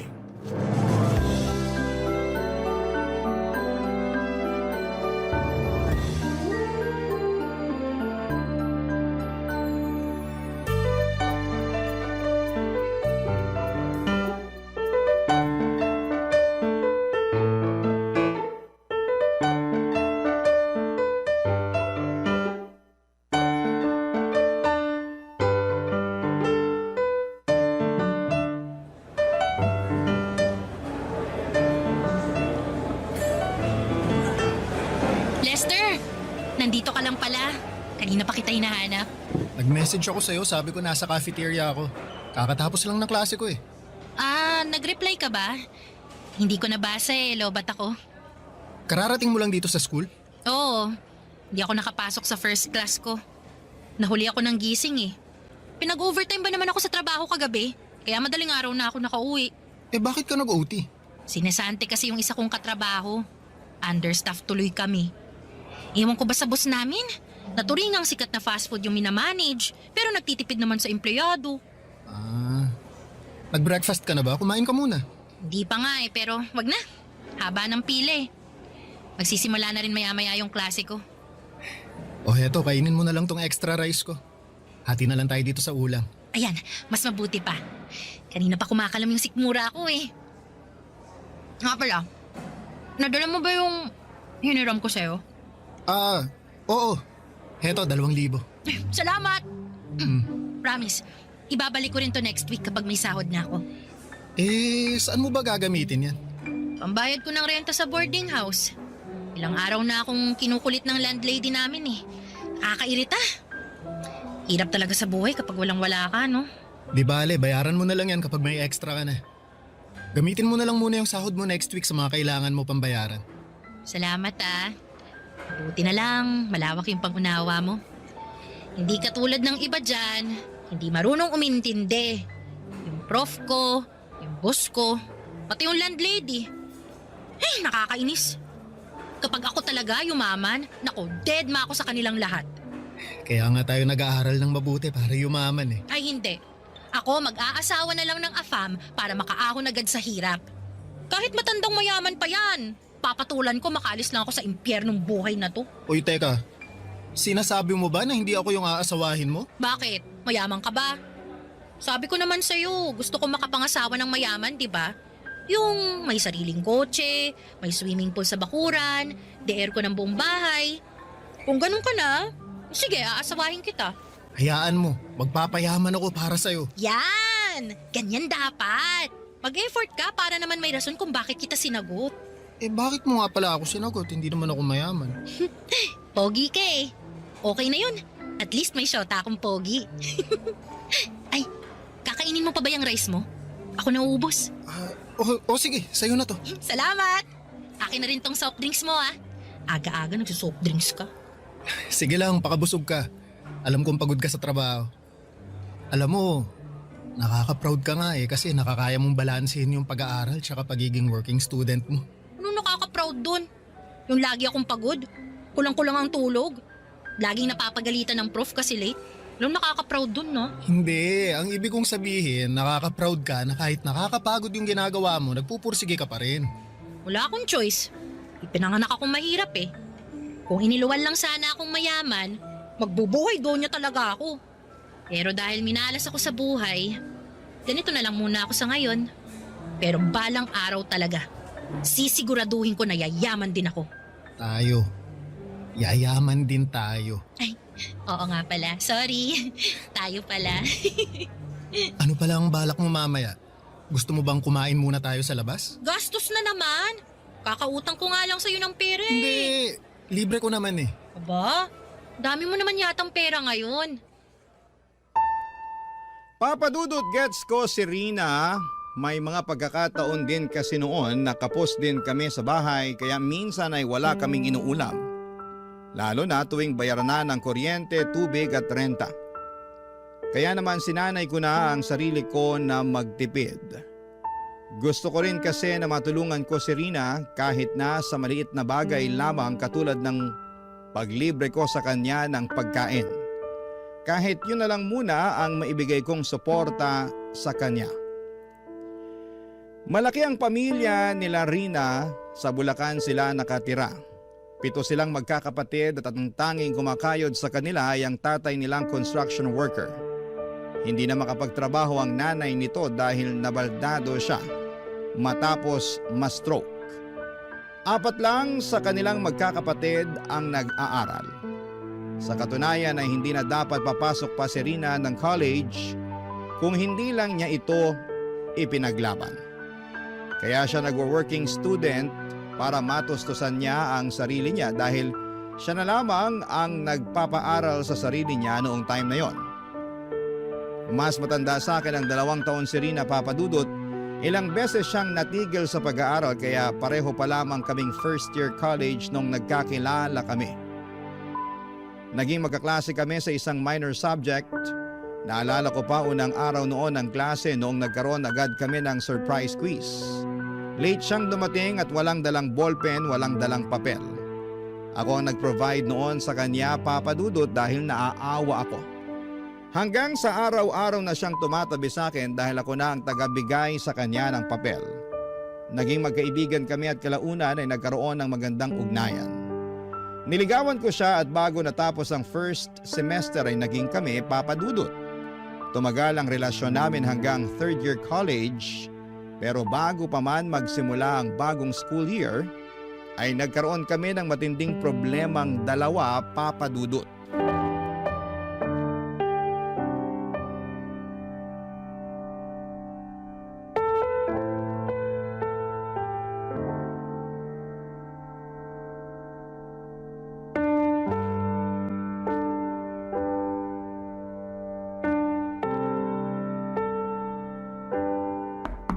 Rina?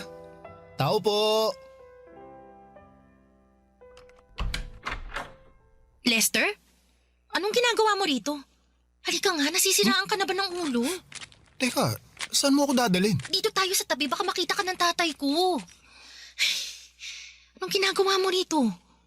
Hindi ka nagre-reply sa mga text ko eh. Di ka rin sumasagot sa tawag. Nag-aalala kasi ako sa'yo. Ang OA mo naman. Di lang nakapag-reply, pupuntahan mo na ako agad dito sa Bulacan. Enrollment na kasi. Gusto ko sana nasabay na lang tayong mag-enroll. Mauna ka nang mag-enroll. Hindi pa ako makakaluwas ngayon.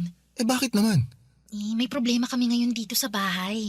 Anong problema? Baka sakaling makatulong ako. Wala. Wala kami itutulong sa problema ko. Ay Rina, boyfriend mo ako. Alam mo naman nagagawa ako ng paraan para matulungan kita eh. Teka, ano tong nasa balikat mo? Wala to. Patingin nga. Wala to sabi! Ano yan? Pasaba yan? Rina, Oo, pasato! Obvious ba? bakit? Anong nangyari sa'yo? Binato ako ng tatay ko ng baso. Hindi lang niya ako binato, sinampal din niya ako. Binugbog. Ano, masaya ka na? Nalaman mo ng totoo! Bakit kanya binubugbog? Gusto mo bang magsumbong tayo sa barangay? Sira ulo ka ba? Ipapabarangay ko tatay ko? Eh bakit ka nga niya binugbog? May ginawa ka ba? Wala akong ginawa. Ikaw ang may ginawa. Pinuntis mo ko. Buntis ka? Oo. 2 buwan na. Teka sandali. Paano? Kailangan ko pa bang i-explain sa'yo kung paano nabubuntis ang isang babae? Ibig kong sabihin, gumagamit naman tayo ng proteksyon, di ba? Pues yung proteksyon na ginagamit mo, walang silbi. Anong gagawin natin ngayon yan? Anong klaseng tanong yan? May magagawa pa ba tayo? Nandito na to. Teka, anong sinabi ng tatay mo nung nalaman niya ang totoo? Pinagtigil niya ako sa pag-aaral. Pagkatapos kong ipanganak to, maghahanap ako ng trabaho para may pambuhay ako sa batang to. Hindi mo natatapusin pag-aaral mo? Lester, ipinaglaban ko na tong pag-aaral ko sa tatay ko tapos ngayon, buntis ako. Ano pang laban ko kung sinira ko na yung tiwala niya? Hindi niya na ako papayagang mag-aaral pagkatapos nito. Pero, Rina, sayang naman yung nasimulan mo. Sino naman mag-aalaga ng bata pagkapanganak ko? Mga kapatid ko na walang silbi. Nanay ko na baldado. O yung tatay ko na busy sa pagkayod. Huwag kang mag-alala, papanindigan ko naman yung bata eh. Aba dapat lang. Sino ba nagsabing hindi? Ikaw ang may kasalanan ng lahat ng to kaya wag mo akong takasan. Alam ko na, gusto mo bang kausapin ko na lang tatay mo? Para saan pa? Gusto mo rin ba makatikim ng bugbog? Baka mamaya pagsabayin pa tayo eh. Alam mo, umuwi ka na lang. Tsaka na lang natin ito pag-usapan kapag kalmado ng lahat. Eh paano ka? Nag-aalala ako para sa'yo eh. Kaya ko ng sarili ko. Masasaktan ako ng tatay ko pero hindi niya ako magagawang patayin. Kaya huwag ka mag-alala. Balitaan mo ako ah. Tawagan mo ako agad kapag nagka-problema ka. Problemahin mo muna kung paano mo sasabihin sa magulang mo na nabuntis mo yung syota mo. Tsaka natin pag-usapan ulit kung anong mangyayari. Sige, tatawagan kita mamaya pagka uwi ko. Rina, alagaan mo sarili mo ha. Oo na. Umalis ka na. Lalabas na maya-maya si tatay para magtrabaho. Baka makita ka pa niya. Naku, iinit na naman ulo nun. Sige. Ay, lang. Bakit? Ano yun? May kailangan ka pa? May extra ka ba dyan? Pahiram naman ako kahit 100 lang oh. Magpapaload lang ako para may pang-text ako sa'yo. Di kita nare-replyan kasi wala akong load eh. Sandali. Oh, ito. Ayun, salamat. Aalis na ako. Sige, mag-ingat ka. Ikaw rin. Papa Dudut, hindi naging maganda ang pagtanggap ng mga magulang namin sa balitang nagkaroon na kami ng anak ni Rina. Pero kahit na ganoon ay wala naman silang magagawa dahil nandun na ang bata. Para makatulong sa mga gastos ni Rina ay nagtrabaho ako sa gasolinahan. Pinagsabay ko ang pag-aaral at trabaho para matustusan ko ang pangangailangan ng baby namin. Nakakahiya rin namang humingi ng pera sa mga magulang ko dahil sila na ang gumagastos sa pag-aaral ko kaya minabuti kong ako na lamang ang mag-provide para sa sarili kong pamilya. Habang lumalaki ang tiyan ni Rina ay lumalaki din ang gastos na kailangan nito. Mula sa mga maternity dress, vitamins, pati ang buwan ng check-up ni Rina, ako ang nagbibigay. Hindi ko alam pero napakaraming demands ni Rina ng mga panahong yon. Pero wala akong karapatang magreklamo dahil pareho naming pinasok ang problemang yon.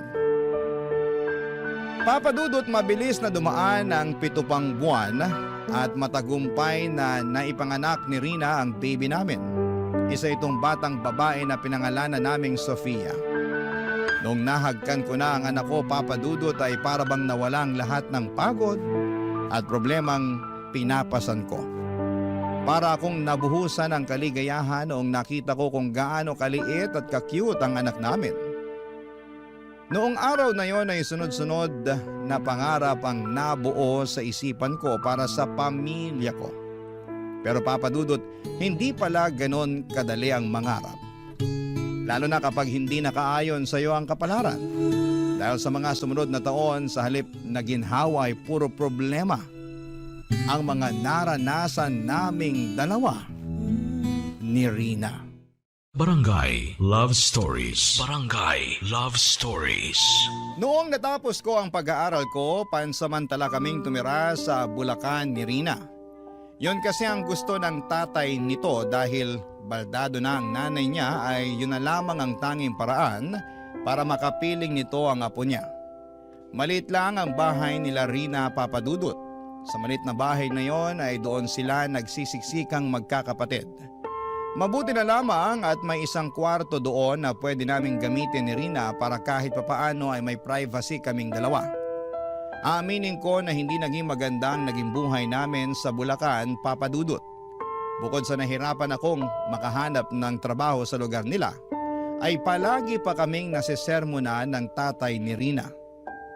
Palagi niyang ipinamumukha sa amin ang pagkakamaling nagawa namin at yun nga po ang pagkakaroon namin ng anak sa murang edad.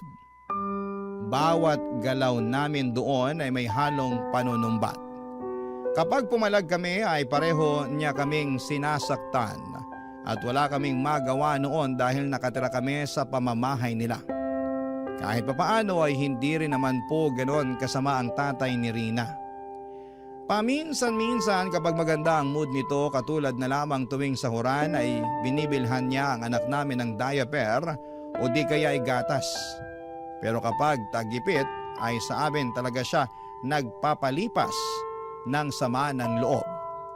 Habang wala pang nahahanap na maayos na mapagkakakitaan ay sumasama ako noon sa trabaho ng tatay ni Rina para umextra sa construction samantalang si Rina naman ay nagbabahay-bahay para magtinda ng ukay. Doon kami kumukuha ng panggastos namin para kay baby. Kasabay ng paglaki ng anak namin ay mas lalo pa naming naramdaman ang kahirapan ng buhay, Papa Dudut.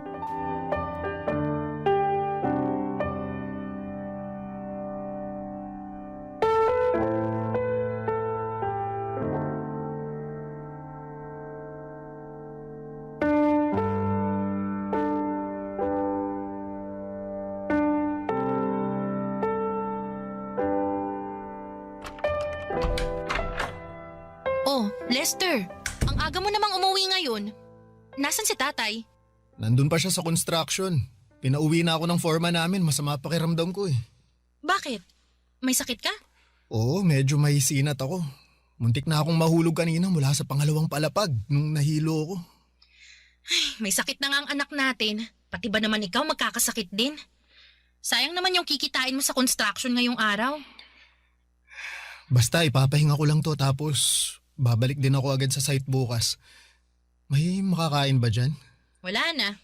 Hindi naman namin alam na dito ka pala kakain eh. Bumili ka na lang ng tinapay sa labas.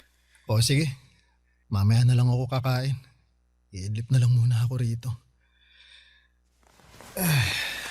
Nasaan pala si Sofia? Nagpapahinga na. Medyo nilalagnat pa rin. Pinainom mo ba siya ng gamot? Alam nga namang hindi. Anong tingin mo sa akin? Grabe, ang sungit naman. Nagtatanong lang eh. Wala kasing kwenta yung tanong mo. Bakit sobrang init naman yata ng ulo mo ngayon? Sino bang hindi iinit ang ulo? Tingnan mo nga tong bahay. Sobrang gulo. Ang liit-liit na nga lang, ang dami pang kalat. Tapos ngayon nandito ka kasi masama pakiramdam mo. Eh di mas lalo na namang nasira yung mood ko. Sayang yung isang araw sanang sasahurin mo. Babawi naman ako bukas eh. Mas gusto mo ba yung sige pa rin ako sa trabaho kahit na hindi maganda yung pakiramdam ko? Paano kapag nadisgrasya ako doon? Eh di mas malala yung problema natin kapag nagkataon. Tinatanong mo kung anong gusto ko? Hindi yun ang gusto ko, Lester. Hindi ganitong klase ng buhay ang gusto ko. Ano? Hanggang ganito na lang ba tayo? Halos 2 taon na yung lumipas simula nung nakapagtapos ka. Anong ginawa mo? Hanggang construction ka na lang ba? Anong silbi ng diploma mo na 4 na taon mong pinaghirapan? Asan na yung mayamang buhay na ipinangako mo sa akin? Tutuparin ko naman yan eh. Kailangan mo lang ng konting tiyaga, ha? Tuloy-tuloy pa rin naman ako sa paghahanap ng trabaho. Sadyang minamahalas lang talaga ako. Ang sabihin mo, hindi ka lang marunong dumiskarte. Paano ka pa makakapagtrabaho sa hospitality niyan? Kaya ka nga nag-tourism, di ba? Kasi may itsura ka. Hindi ba ang hanap nila sa mga ganyang klaseng trabaho yung magandang itsura? Tingnan mo nga itsura mo ngayon. Ang dugyot mo nang tingnan, no? Pati sarili mo hindi mo na kayang alagaan. Siyempre, araw-araw akong babad sa initan. Palagi ako nagbubuhat ng buhangin at mga hollow blocks, madudumihan talaga ako. Iisipin ko pa ba itsura ko kaysa sa kapakanan natin? Hindi naman tayo mapapakain itong itsura ko eh. Ayoko na ng ganitong buhay. Araw-araw ko na lang pinoproblema kung paano pagkakasyahin yung pagkain natin. Palagi ko na lang tinitipid yung gatas ni Sofia. Tapos, nandyan pa si tatay na wala nang ibang ginawa kundi magbunga nga kapag nalalasing. Sorry, konting tiis na lang. Gagawa ako ng paraan. Ayoko nang magtiis. Buong buhay ko lagi na lang ako nagtitiis. Kung ganun, bumalik na lang tayo sa Maynila kung gusto mo. Ano namang gagawin natin doon? Doon tayo kina nanay tumira. Mas maganda yung oportunidad doon, mas maraming trabaho. Pati ikaw, pwede kang magharap ng trabaho kasi pwede mo nang iwan si Sofia sa mga magulang ko kung sakali. Matagal na rin kasing nare-request ni nanay na makita si Sofia eh. Baka naman mamaya, palilain ako ng mga magulang mo doon sa pamamahay nila, ha? Hindi yun mangyayari. Nakasama mo naman na sina nanay at tatay, di ba? Mababait sila. Anong mababait?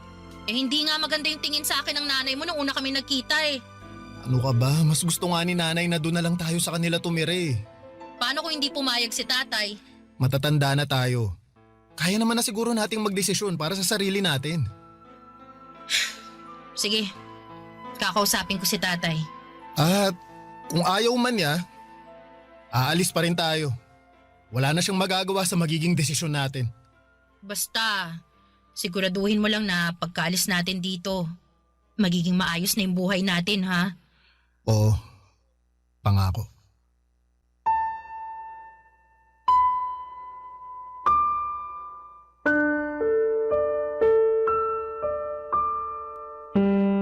Katulad ng inaasahan ay hindi pumayag ang tatay ni Rina na umalis kami sa poder niya. Pero buo na noon ang desisyon namin kaya hindi rin niya kami napigilan. Papadudot pagkabalik namin sa Maynila ay masaya kaming tinanggap ng mga magulang ko ang mga pamilya kong binuo. Sa katunayan ay in-spoil nga nila ang anak namin sa mga pagkain, mga damit at laruan. Kumpara sa estado nila Rina sa Bulacan ay mas maayos ng kaunti ang naging estado namin sa Maynila. Nakahinga rin si Rina dahil sa wakas ay mas maluwag na ng kaunti ang bahay na tinutuluyan niya.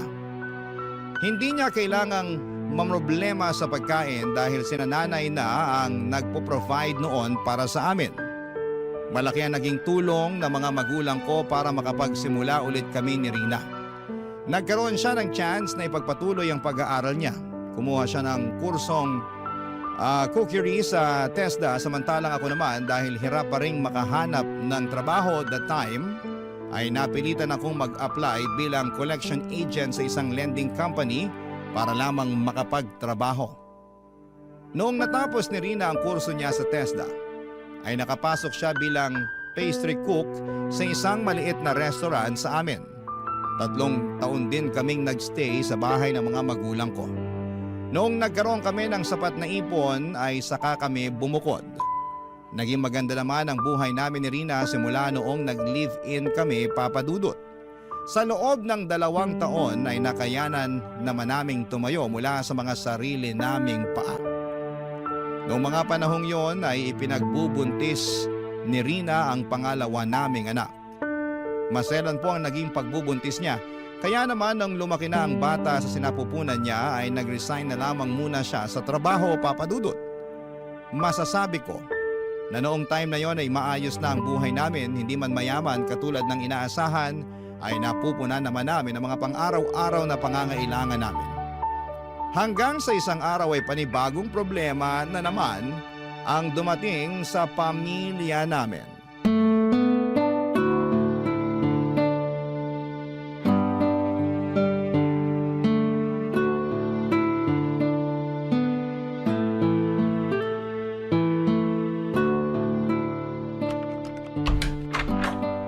Rina, nakauwi na pala kayo. Kumusta yung check-up ni Sofia sa ospital? May sakit si Sofia. Ha? Anong sakit niya? Meron daw siyang sakit sa puso. Ano yun? May problema siya sa puso? May butas daw sa puso niya. Hindi ko alam kung saang parte yung tinutukoy ng doktor eh. Hindi ko na napakinggan yung ibang sinabi niya.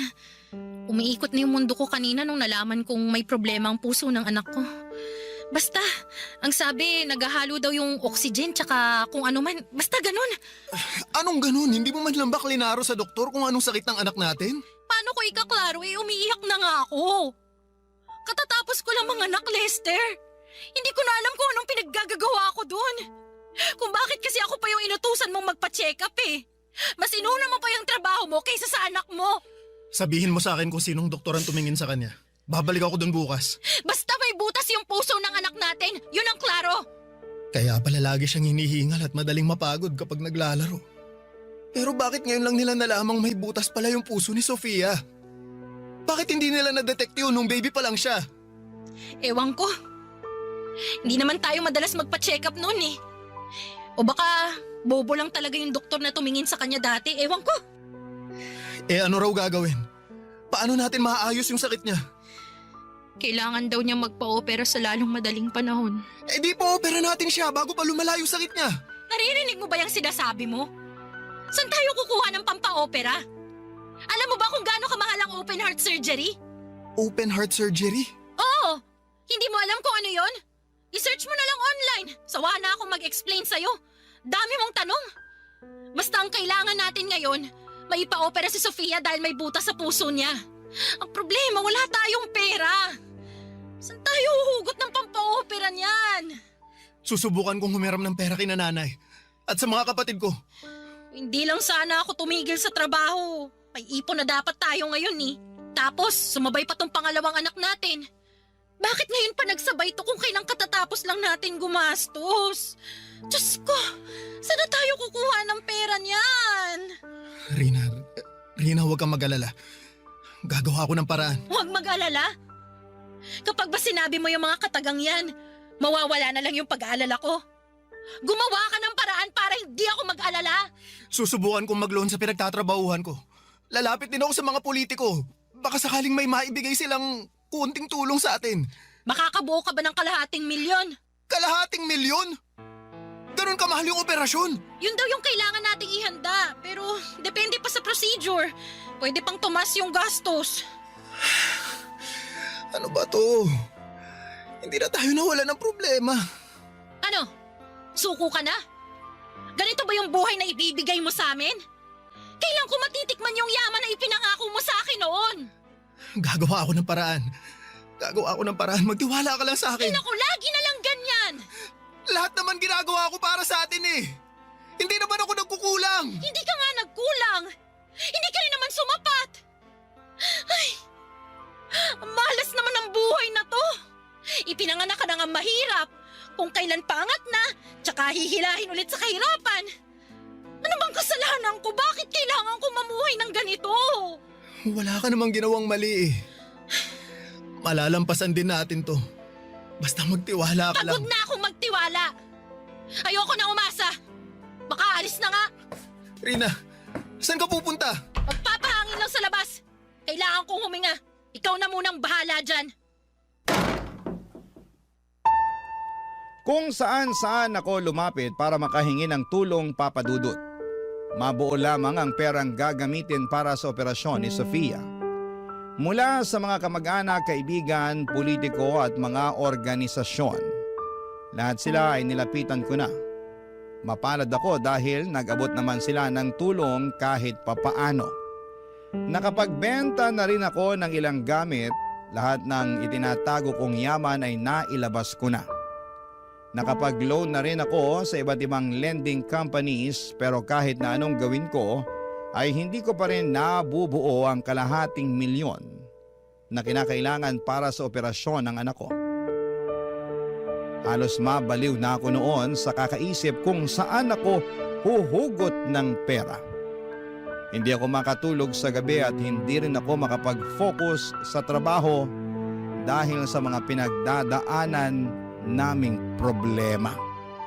Araw-araw akong pinipressure ni Rina sa puntong wala na akong maisagot sa mga katanungan niya. Kung pwede lang sanang isang lako ang kaluluwa ko ay gagawin ko yon, Papa Dudut, para lamang sa anak ko. Pumasok na nga rin sa isipan ko noon ang mang-hold up ng bangko. Pero naisip ko na kapag ginawa ko yon ay baka mas lalo lamang akong karmahin sa gagawin ko. Ayoko rin naman na manggagaling sa nakaw ang pagpapagamot ko sa anak ko. Nung wala nang mahintay pa si Rina, Papa Dudut, siya na mismo ang gumawa ng paraan para masolusyonan ang problema namin. Pero Papa Dudut, hindi ako makapaniwala sa naisip nitong remedyo para lamang mabuo ang perang kinakailangan namin noon para sa anak namin. Barangay Love Stories. Barangay Love Stories. Sa buong buhay namin ni Rina bilang magpartner ay lagi ako ang gumagawa ng paraan para ma-resolve ang mga dumarating na problema sa buhay namin. Nasanay ako na ako lagi ang humaharap at nagbibigay sa mga pangangailangan namin dahil alam ko sa sarili ko na yon ang trabaho ko. Ayoko kasing isipin ni Rina na wala akong kwentang ama sa mga anak namin. Pinangakuan ko siya ng magandang buhay kaya kahit na anong mangyari ay gagawin ko ang lahat para maibigay ang pangakong yon. Pero sa pagkakataong yon ay medyo sumobra na si Rina sa ginawa niya. Isang araw pagka-uwi ko galing sa trabaho ay nagulat ako nang pakitaan ako ni Rina ng 100,000 piso. Noong tanungin ko siya kung saan niya ito nakuha ay wala siyang binanggit tungkol sa pinanggalingan nito. Basta ang sinabi niya ay down payment lamang daw yon nang hiniram niyang pera mula sa isang tao. Nang oras ding yon ay inutusan niya akong magbihis. Ang sabi niya ay kailangan ko raw magsuot ng magandang damit dahil may nahanap siyang racket para sa akin. Wala siyang binanggit kung ano ito basta ang sabi niya ay kailangan ko raw puntahan ang isang address para makuha ko ng buo ang perang hiniram niya. Nakaramdam ako ng pag-asa noong sa wakas ay nalaman kong mabubuo na namin ang pampaopera para sa anak namin. Kaya kahit walang kasiguraduhan kung saan ako pupunta ay agad akong nagbihis at nagpunta sa address na tinutukoy ni Rina. Sa isang sikat na condominium building ako dinala ng address na ibinigay ni Rina. Noong nagpakilala ko sa labi ng naturang lugar ay agad nila akong pinapasok sa kwarto ng isang boy. Kabado man sa raket na nahanap ni Rina ay matapang kong hinarap ang taong tinutukoy niya, Papa Dudut.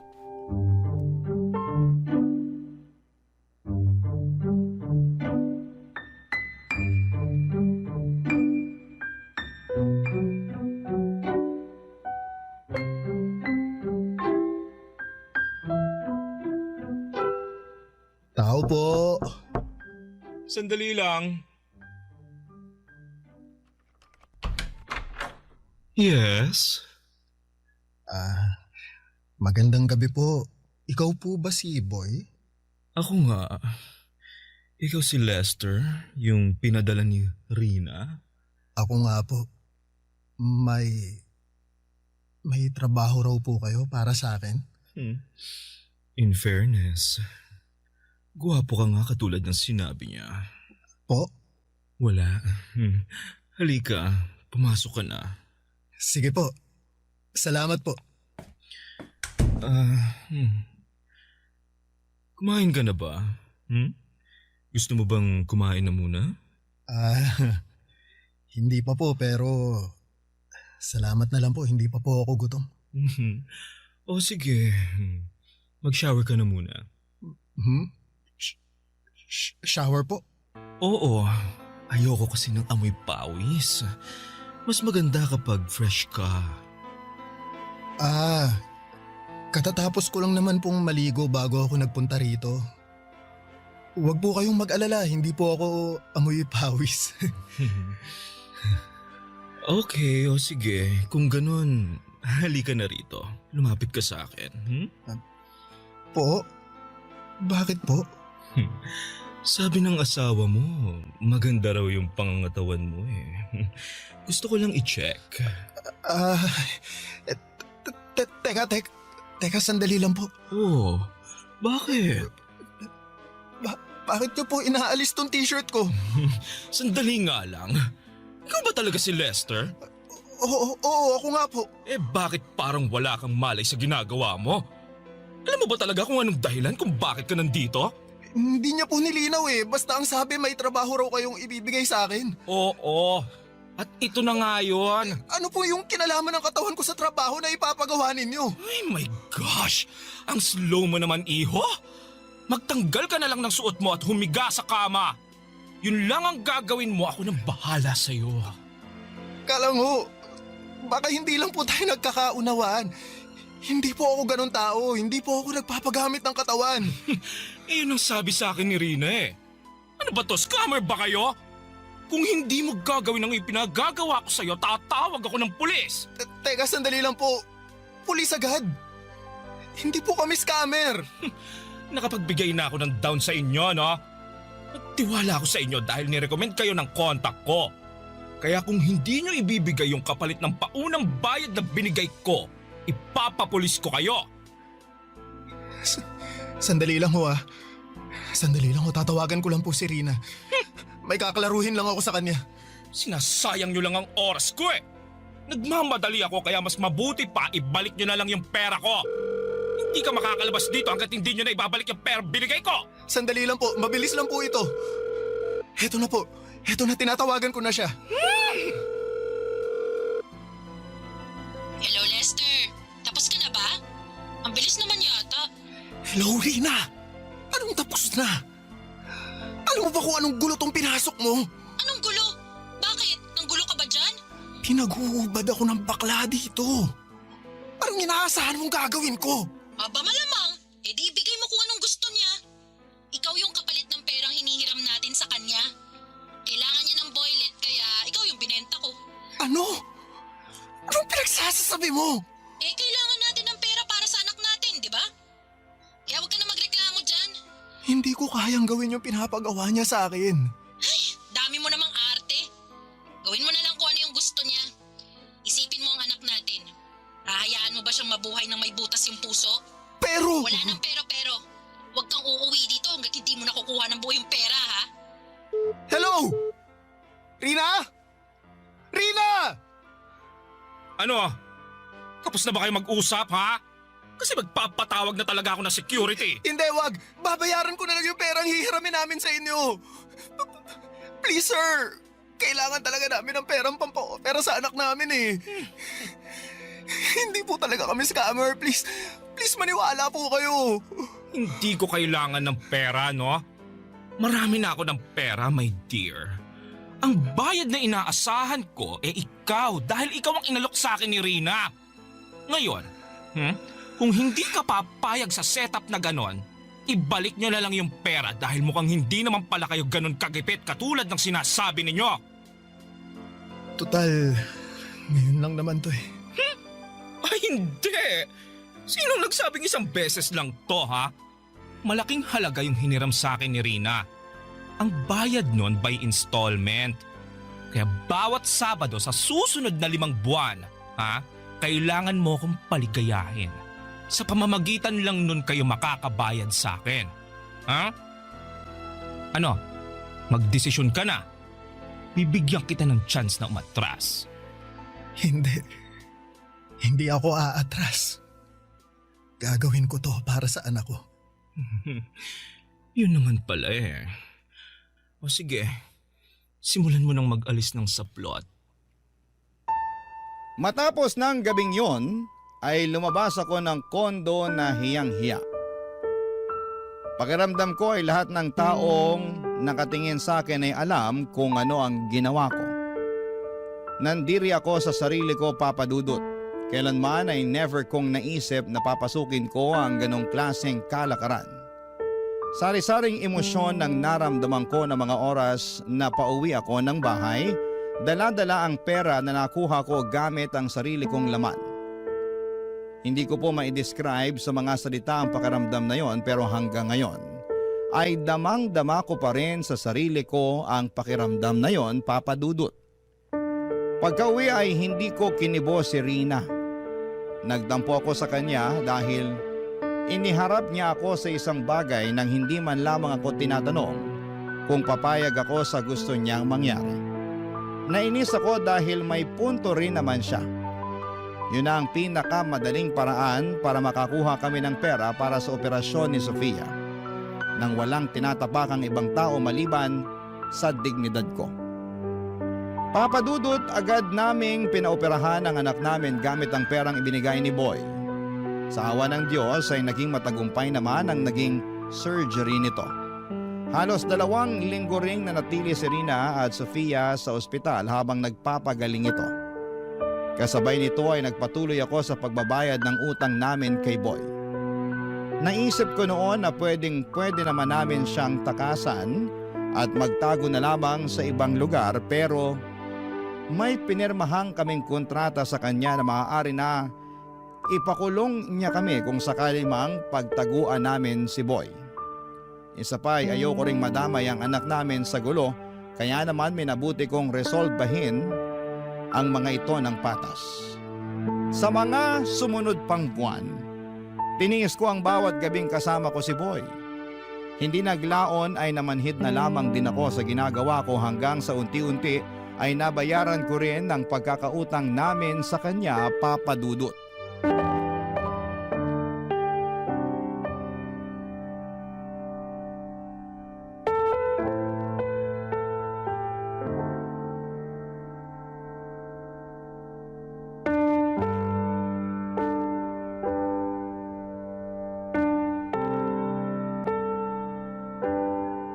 Salamat po. Salamat din sa tulong. Hindi man ganitong klase ng tulong yung inaasahan ko, salamat pa rin dahil kung hindi dahil sa inyo, hindi namin mapapa-operahan yung anak ko. Hindi mo kailangan magpasalamat. Nangangailangan ka eh. Nangangailangan din ako. Nagtulungan lang tayo. Kumusta na pala yung anak mo? Maayos na po siya. Kailangan lang ng ilang follow-up check-up para masigurong walang komplikasyon yung operasyon niya. Mabuti naman kung ganun. Alam mo, gawin na nating huli to. Po, ano pong ibig niyong sabihin? Huwag ka nang bumalik next week. Okay na yun. Bayad na kayo ni Rina. Talaga po. Salamat, sir. Pero Pero sigurado po ba kayo na wala na kayong hahabulin pagkatapos nito? Baka mamaya. Wala ka pa rin bang tiwala sa akin hanggang ngayon? Ilang gabi na tayong nagsama. Huwag kang mag-alala, hindi kita hahabulin. Kung gusto mo, magpapagawa pa ako ng kasulatan para ma-clear na yung utang nyo. Tsaka hindi naman ako ganong klaseng tao, no? Alam kong masama ang tingin mo sa akin kasi ginamit ko yung kahinaan mo, pero wala eh. Kailangan ko ring lumigaya. Wala naman na magtatangkang pumatol sa akin. Bukod sa matanda na ako, bakla pa ako. Sinong tao naman na magmamahal sa akin maliban sa pera ko, no? Alam mo, naiinggit nga ako kay Rina eh. Sa kabila ng ginawa niya sa'yo, nagagawa mo pa rin siyang mahalin. Nilapastangan na niya yung pagkatao at lahat-lahat pero nananatili pa rin kayong matatag. Ganong klaseng pag-ibig yung gusto kong maranasan balang araw eh. Kaso mukhang malabo nang mangyari. Hindi ko naman po ito ginagawa dahil kay Rina eh. Dahil ito sa anak ko. Kahit gawin ko ulit tong bagay na to, matulungan ko lang yung anak ko. Gagawin ko. Uliran ka palang ama eh. Mabait kang tao, Lester. Sobrang bait mo to the point na okay lang sa'yo kahit ginagamit ka na ng ibang tao. Sayang lang kasi napunta ka sa katulad ni Rina. Deserve mong mahalin din katulad ng pagmamahal na ginagawa mo sa mga taong nakapaligid sa'yo. Hindi naman sa sinisiraan ko si Rina ha, pero base lang sa nakikita ko, parang wala naman siyang pakialam sa'yo eh. Mahal po ako ni Rina. Nagawa lang din naman niya yun dahil sa anak namin eh. Hindi. Hindi ako naniniwala doon, no. Alam mo ba, gabi-gabi, pagkatapos mong magpunta dito sa kondo ko, tinatawagan ako ni Rina. Talaga po? Bakit daw? Wala lang. Kinukumusta lang niya kung naging maayos ba yung performance mo. Kung may nagawa ka bang ikagagalit ko. Sabi ko sa kanya, wala. Sobrang galing mo nga eh. Actually, mamimiss kita pero may pamilya ka na eh. Kaya hindi kita pwedeng itali. Tsaka mas gusto ko sa single para walang sabit. Pero anyway, hindi naman yun yung point ko. Kaya siya tumatawag kasi gusto niyang humiram ulit ng pera. Ha? Pera? Para saan naman? I don't know. May kailangan pa ba kayong bayaran sa ospital? Wala na po. Kaya ko nang bayaran yung mga gamot ng anak namin. Sinisimulan ko nang bayaran yung ibang mga utang ko eh. Well, yun ang sabi niya sa akin. Gusto niyang humiram ulit ng pera at syempre, ikaw ulit ang pambayad. Kaso hinindihan ko na siya eh. Bukod sa naawa na ako sa'yo, may nahanap na akong kapalit mo kaya pinapalaya na kita. Maraming salamat po, sir. You're welcome. Advice ko lang sa'yo ha, mag-isip-isip ka. Katulad ng sinabi ko, deserve mong magkaroon ng babaeng mamahalin at irerespeto ka. Hindi katulad ni Rina na ang tingin sa'yo, isang pambayad utang. Papadudot, nagkaroon ako ng realization ng gabing yon. Pagka-uwi ay kinumpirma ko kay Rina kung totoo ba ang sinabi ni Boy na humihiram ulit siya ng pera sa kanya. Hindi tinanggi ni Rina ang katotohanan. Inamin niya sa akin na sawa na raw siyang maghirap at total ay may mapagkukuhanan na sila ng pera nang walang kahirap-hirap ay chance na raw namin yon para makaahon sa kahirapan. Sobrang dismayado ako sa kanya ng gabing yon at para bang bigla na lamang akong natauhan. Totoo nga ang mga sinasabi ni Boy, ginagamit lang din ako ni Rina at nagpapagamit naman ako dahil mahal ko siya. Unti-unti ay nawala rin ang pagkabulag ko kay Rina. Simula noon ay lagi ko nang nakikita ang mga hindi kagandahang ginagawa niya sa akin. Ang totoo niyan, gusto ko na nga sanang makipaghiwalay sa kanya noong mga panahong yon. Pero iniisip ko rin kasi ang kapakanan ng mga anak ko. Papadudot, tiniis ko ang lahat ng yon sa ngalan ng pamilya namin. Para sa aming mga anak. Pero sa aming dalawa ay si Rina na po ang may ganang bumitaw. Naganap siya ng ibang tao na magagamit niya ulit. Nung nakakilala po siya ng AFAM ay dali-dali siyang sumama dito at walang pag-aalinlangan na iniwan niya kaming mag-ama. Ang totoo niyan, Papa Dudut, ay nakahinga ako noong iniwan kami ni Rina. Hindi man maganda para sa mga bata na nawalan ng ina sa murang edad. At least, magkakaroon ako ng chance na magsimula pong muli. Papa Dudut, ang mga pangyayaring ikinuwento ko sa inyo ay nangyari 8 years ago. Ngayon ay dalaga na si Sofia at 8 years old na rin ang pangalawa naming anak. 3 taon ang lumipas simula noong iniwan kami ni Rina ay nakahanap ako ng babaeng nagmahal sa akin ng buo at totoo. Nagpakasal kaming dalawa at siya na ang tumayong bagong ina nila Sofia. Ngayon ay may isa na kaming anak at masasabi kong masaya. At kontento na ako sa buhay namin sa ngayon kahit na hindi ko nakamit ang yaman na pinapangarap ko. Ito na po ang wakas ng aking kwento at masasabi ko na hindi man sa pinansyal na aspeto ay mayaman ako sa pagmamahal. Ang inyong forever kapuso at kabarangay, Lester. Kwentuhan naman tayo dito sa comment section. Ang mga kwento ng pag-ibig, kwento ng buhay at kwento ng pag-asa dito sa Barangay Love Stories. Love Stories.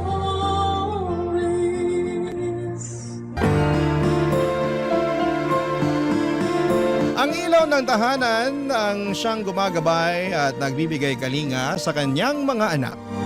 Siyang source ng liwanag sa tahanan sa tuwing bumabagsak na ang moral ng kanyang pamilya. Ikaw, kabarangay, para sa iyo ano nga ba ang role ng isang ina? Dear Papa Dudut, ako nga po pala si Risha, 18 years old at lumaki sa poder ng aking ama na 45 years old. Mag-isa niya akong tinaguyod kahit ang hirapan ng buhay. Hindi niya sinukuan ang pagiging ama sa akin, kabaligtaran naman yon sa aking ina. Hindi ko na nakilala po ang aking ina at sanggol pa lamang ako noong iniwan ako ng aking ina kay tatay. Naging ina at ama tuloy si tatay sa akin. Hindi na siya nag-asawa pa. Sa akin niya ibinuhos ang buong buhay niya. Kaya palagi kong pangako na babawi ako sa kanya. Oras na makahanap ako ng magandang trabaho na maayos ang pasahod. Kasi lahat ng kailangan ko ay binigay ni tatay. Alam kong madalas na siyang nagkakasakit para lamang buhayin ako, Papa Dudut, pero hindi niya yon pinapakita sa akin. Lagi niyang inuuna ang kailangan ko. Hindi ko na nga maalala kung kailan siya huling bumili ng gamit para sa sarili niya. Ang mga napaglumaang damit ng mga kakilala namin ang siyang pinagtitiisan niya. Isa lang ang sapatos niya. Kahit naghihingalo na at rugby lang ang pinagsasalba niya. Lagi kong sinasabi sa kanya na unahin na niya ang pagbili ng sapatos. Pero sabi niya hindi naman daw kailangan dahil mas komportable siya sa tsinelas kapag nagtatrabaho. Mabuti na lamang at pinapayagan siya sa trabaho na magtsinelas. Naputol kasi ang ilang daliri sa paa ni tatay. Hindi naman siya nagkukwento tungkol doon. Kaya naisip ko na baka na-aksidente siya sa trabaho. Awang-awa ako kay tatay kaya madalas ang hiling ko tuwing kaarawan ko ay mabigyan siya ng magandang buhay. Kaya lang sa aking debu ay may iba akong hiniling, Papa Dudut.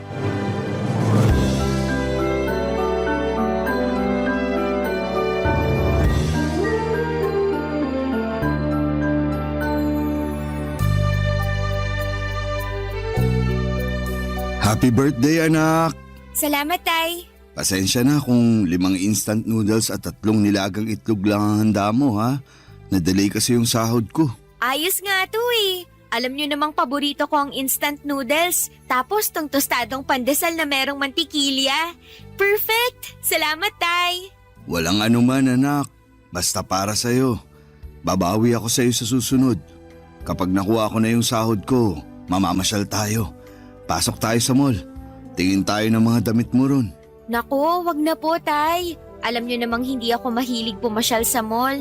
Saka baka mapagastos lang tayo ron. Pumirmi na lang tayo rito sa bahay. Manood tayo sa cellphone ko ng pelikula. Magpapadownload ako riyan sa internet shop sa kabilang kanto. Para sana may magandang mangyari sa birthday mo. Debut mo pa naman. Dapat espesyal.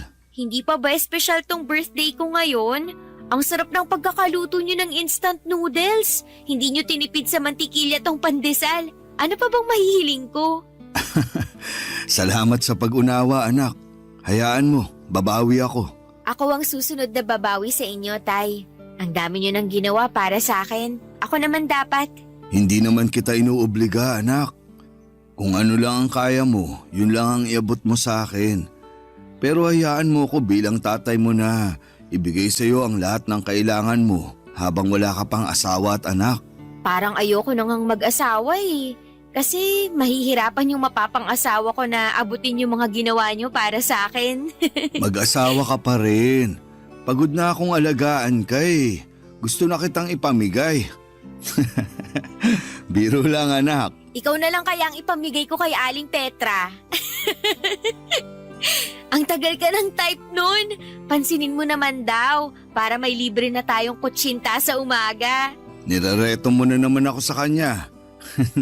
Tigilan na nga natin yung karereto sa iba. Ganito na lang. Ano bang hiling mo ngayong kaarawan mo? Bukod sa ligawan mo si Aling Petra? Seryoso na, anak. Sana makilala ko na ang tunay kong nanay. Ay, napag-usapan na natin to. Bakit ba kasi ayaw mong ipakilala sa akin si nanay? Gusto ko lang namang mawala na yung mga tanong sa isip ko kung sino siya, kumusta siya, naaalala ba niya ako? O kahit kung paano lang niya ako kargahin nun. Yun lang naman, Tay. Huwag niyo na sanang ipagdamot yun sa akin. Birthday ko naman. Ay, basta iniwan ka na niya sa akin. Alam ko na yan, Tay. Bigyan niyo pa ako ng ibang detalye, please. Tsaka na tayo mag-usap ulit. Risha. Tay, please. Ay, kumain muna tayo. Kailangan ko ng pampalakas bago ako magkwento. Tahimik naming nilantakan ang instant noodles na niluto ni tatay. Hindi makatingin noon sa akin si tatay at parang iniisa-isa niya sa isipan ang mga alaala niya kay nanay. Nahalata kong nabalisa siya. Pero sana'y maintindihan niya na kailangan ko na ring malaman ang kwento tungkol sa aking nanay. Ang tagal ko rin yung hinahanap-hanap at wala akong may kwento sa school kapag may assignment ako tungkol sa aking nanay. Naging madamot kasi si tatay tungkol kay nanay. Gusto lang daw niya akong protektahan. Pero dalaga na ako at alam kong kaya ko nang harapin ang tungkol kay nanay. Pagkatapos namin kumain ay saka na kami nag-usap. Diretsahan na niyang sinabi ang lahat, Papa Dudut. Lorna ang pangalan ng nanay ko. 36 years old lamang siya at kay dad ko lamang siya nung pinanganak niya ako. Hindi pa siya handang maging ina noon kaya iniwan daw ako kay tatay. Sinabi rin ni tatay na marami siyang pagkukulang kay nanay at hindi raw niya naibigay ang lahat ng kailangan ni nanay. Kaya hindi niya masisisi si nanay kung umalis ito para buhayin ang sarili at tuparin ang mga nautlot nitong pangarap. Bumalik ito sa probinsya niya sa Bataan. Noong una raw ay nakikibalita pa ito sa akin pero nang tumagal ay hindi na. Pinaubayan na raw ako ng buo kay tatay. Dahil sabi ni nanay mas maganda raw ang paglaki ko kung si tatay ang bubuhay sa amin. Pagkatapos noon ay binigay din ni tatay ang picture at address ni nanay sa probinsya. Parang nabasa ni tatay na gusto kong puntahan si nanay. Kaya nagabot ito ng 2,000 piso para maggamit ko sa pagdalaw ko kay nanay. Niyakap ko si tatay at nagpasalamat. Noong gabing yon ay tinulungan niya akong mag-impake ng damit. Kinabukasan ay maaga akong hinatid ni tatay sa bus station patungo sa Bataan. Papa Dudut.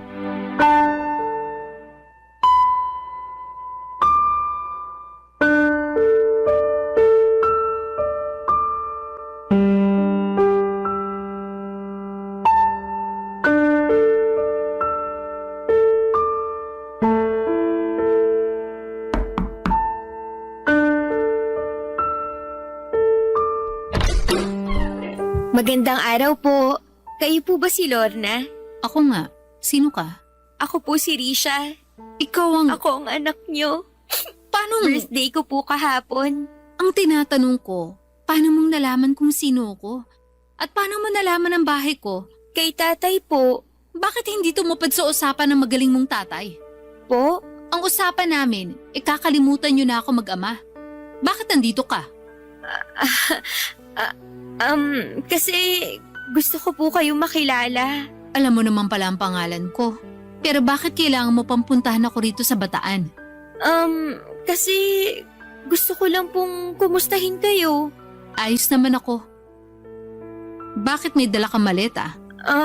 Kasi po, bala ko po sanang... Kung pwede lang po. Huwag mong sabihin pinapatapon ka rito ng tatay mo. Hindi pwede. Anong ipambubuhay ko sa'yo? Hindi naman po ganun. Magbabakasyon lang po sana kasama niyo. Kahit magbabakasyon ka lang dito, hindi pa rin kita kayang asikasuhin. Kaya ko naman na po ang sarili ko. Dalaga na po ako. 18 na po ako kahapon lang. Akala ko 15 ka pa lang.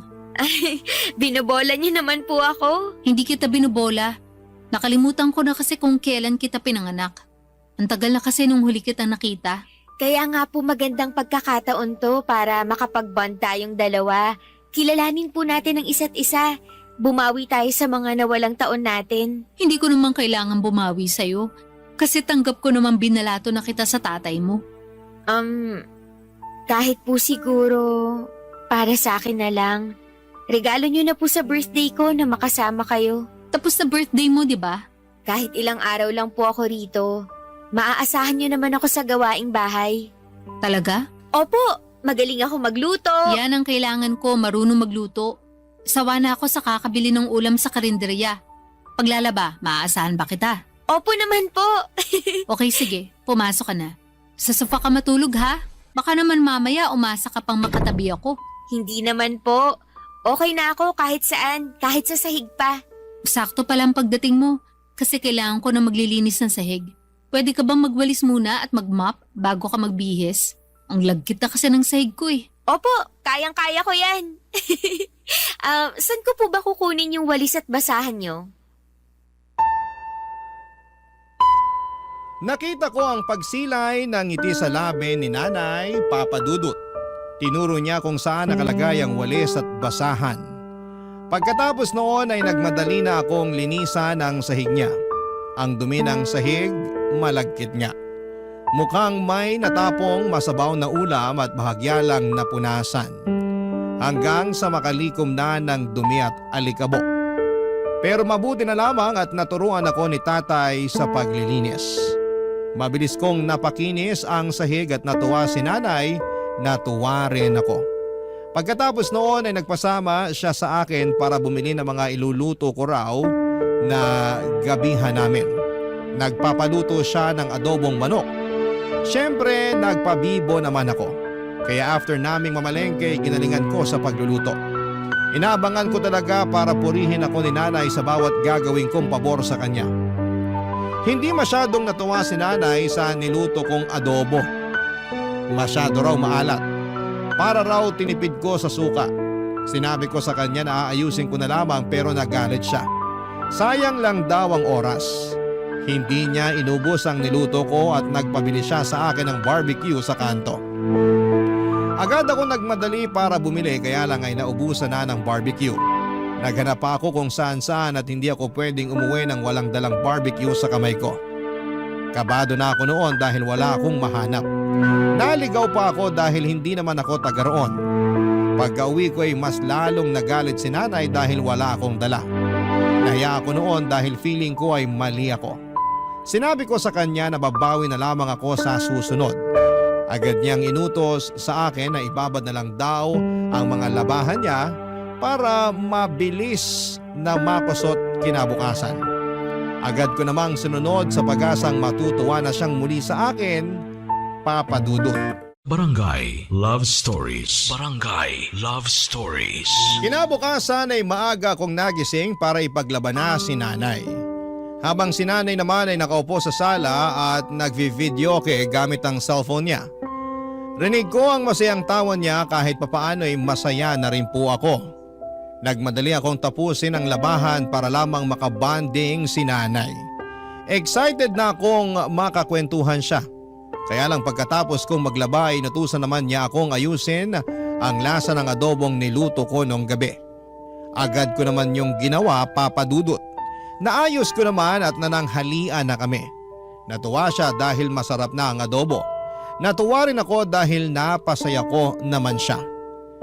Noong time na akala ko ay pwede ko na siyang makakwentuhan ay bigla siyang umalis para puntahan daw ang mga barkada niya. Maiwan daw ako sa bahay para maglinis. Wala naman akong nagawa, Papa Dudut. Sa mga sumunod na araw ay ganun din ang nangyari. Naging parang kasambahay niya ako. Hindi ko pa siya nakakakwentuhan kahit sa almusal. Lagi kasi siyang nakatutok sa kanyang cellphone at ilang araw lang dapat ako roon. Pero natagalan dahil hindi ko pa siya nakakausap ng maayos. Yun lang naman ang habol ko. Makabuo ng koneksyon sa nanay ko. Pero parang iniiwasan niya yon habang inilalapit sa akin ang ibang obligasyon, Papa Dudut.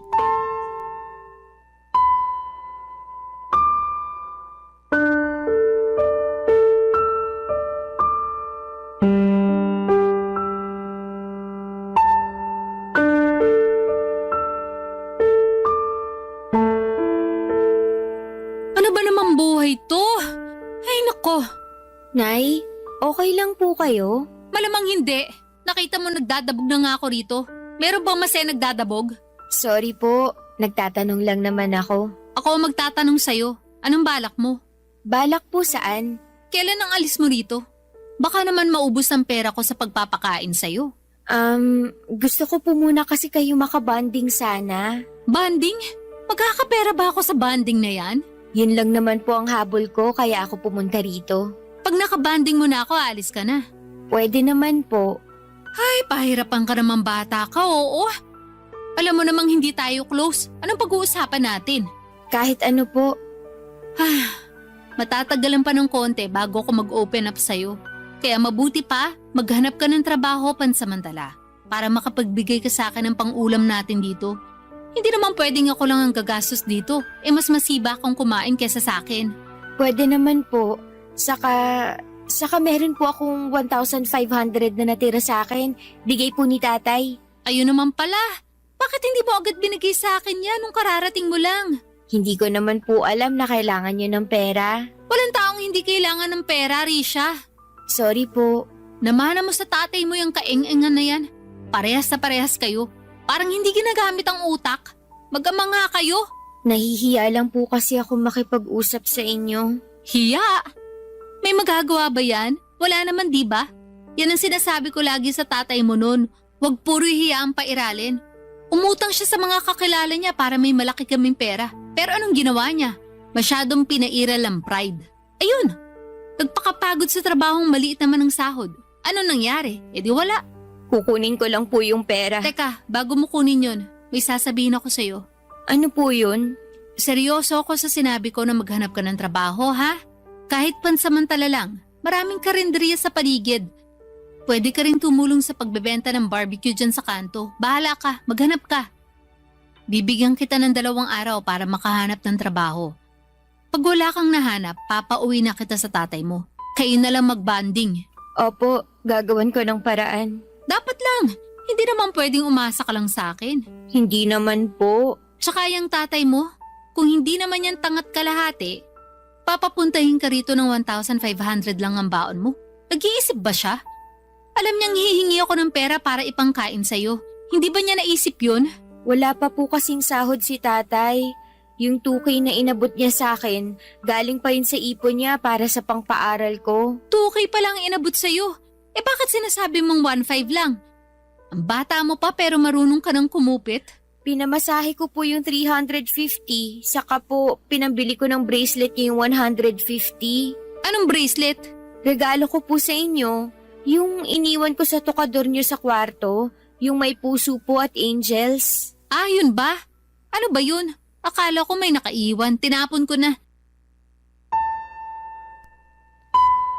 Nasaktan ako ng laitin ni nanay si tatay. nasaktan din ako nang baliwalain niya ang bracelet na regalo ko sana para sa kanya. Pero hindi ko yon pinahalata at nagpaalam ako sa kanya para kunin na lamang ang 1,500 pesos. Pero bago ko yon gawin ay pumasok muna ako sa banyo para umiyak. Tahimik kong iniyak ang mga masasakit na salita ni Nanay Papa Dudut. Naghilamos ako pagkatapos para hindi mahalata na namumula ang mga mata ko. Nagmadali na rin akong lumabas ng banyo para kunin naman ang 1,500 at iabot kay Nanay. Mabilis niyang kinuha yon at umalis ng bahay. Mamamasyal lang daw siya. Ako na raw muna ang bahalang mag-ayos sa bahay. Sumunod naman ako at pagkalinis ko ng bahay ay lumabas ako. Sinunod ko ang bilin ni Nanay na maghanap ng trabaho. 2 araw lang kasi ang palugit niya bago ako pauwiin kay Tatay. Halos makaawa na ako sa kantin sa isang elementary school para magtrabaho roon pansamantala. Pinayagan naman nila ako pero sobrang baba ng sahod. Kinagat ko pa rin kesa naman sa wala. Nagsimula na ako magtrabaho roon kinabukasan. Arawan naman ang sahod kaya naiuwi ko kaagad kay Nanay ang pinagpaguran ko. Pero hindi pa rin siya masaya, Papa Dudut. Lagi siyang nakasimangot tuwing inaabot ko ng buo ang 250 pesos na sahod ko kada araw. Nung una'y nagdadabog lang siya pero noong tumagal ay hindi na niya nakayanan pa. Sinabi na niya sa akin ang sama ng loob niya sa liit ng sahod ko, Papa Dudut.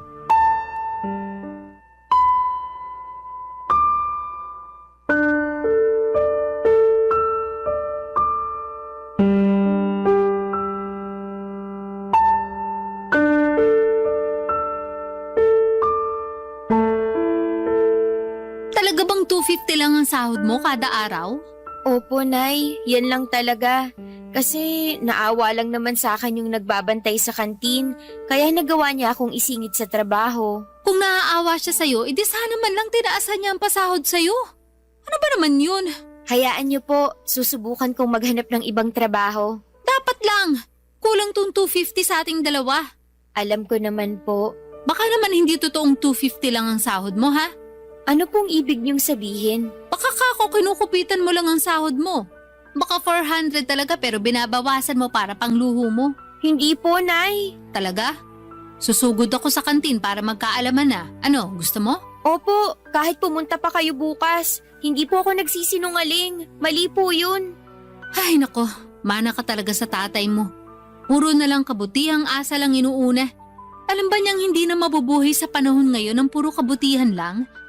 Ang dami na masasamang tao na umaasenso. Dapat gumaya na kayo sa kanila. Ang hirap pong sikmurain yun. Kesa naman sikmurain tayo dahil sa gutom. Mamili ka. Babawi na lang po ako sa inyo sa susunod. Sa day off ko po, maghahanap ako sa bayan ng trabaho. Kailan ang day off mo? Sa Sabado hanggang Linggo po ng tanghali. Sa hapon po kasi kailangan na naming mag-ayos ng mga paninda sa kantin at… Hindi ka pwedeng pumunta sa bayan ng Sabado. Kailangan mo maglaba ng mga damit ko. Nasa labahan pa lang isusuot ko next week para sa outing namin ng mga kabarkada ko. Unahin mo yun, ha? Pero paano po yung paghahanap ko ng trabaho? Gawin mo pagkatapos mo maglaba. Kung alanganing oras ka na matatapos maglaba, agahan mo na lang gumising kinabukasan. Dapat madaling araw pa lang nasa bayan ka na para mag-check ng mapapasukan trabaho. Piliin mo yung stay-in, ha? Stay-in? Oo, para makabawas ng gastusin dito sa bahay. Pero paano po tayo makakapag-bonding, Nay? Ito naman, puro bonding ang alam.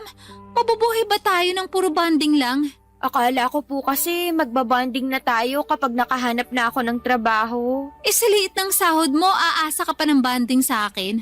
Ayoko nga. Paano po kung wala akong mahanap na trabaho sa bayan? Pag-iisipan ko kung kaya ko pa matiis ng 250 na sahod mo. O baka pauwiin na rin kita sa tatay mo. Kailan po ako pwedeng bumalik dito? Ha? Bakit ka pa babalik? Para po maging close na tayo. Ngayon pa nga lang hirap na ako makisama sa'yo kasi nagiinit ang dugo ko sa mga kapalpakan mo eh. Babawi po ako sa inyo, Nay. Hindi na po ako papalpak sa susunod. Siguraduhin mo lang kasi tinapon ko na ang tatay mo sa kapalpakan niya noon. Huwag mong hintayin na ganun din ang gawin ko sa'yo ngayon.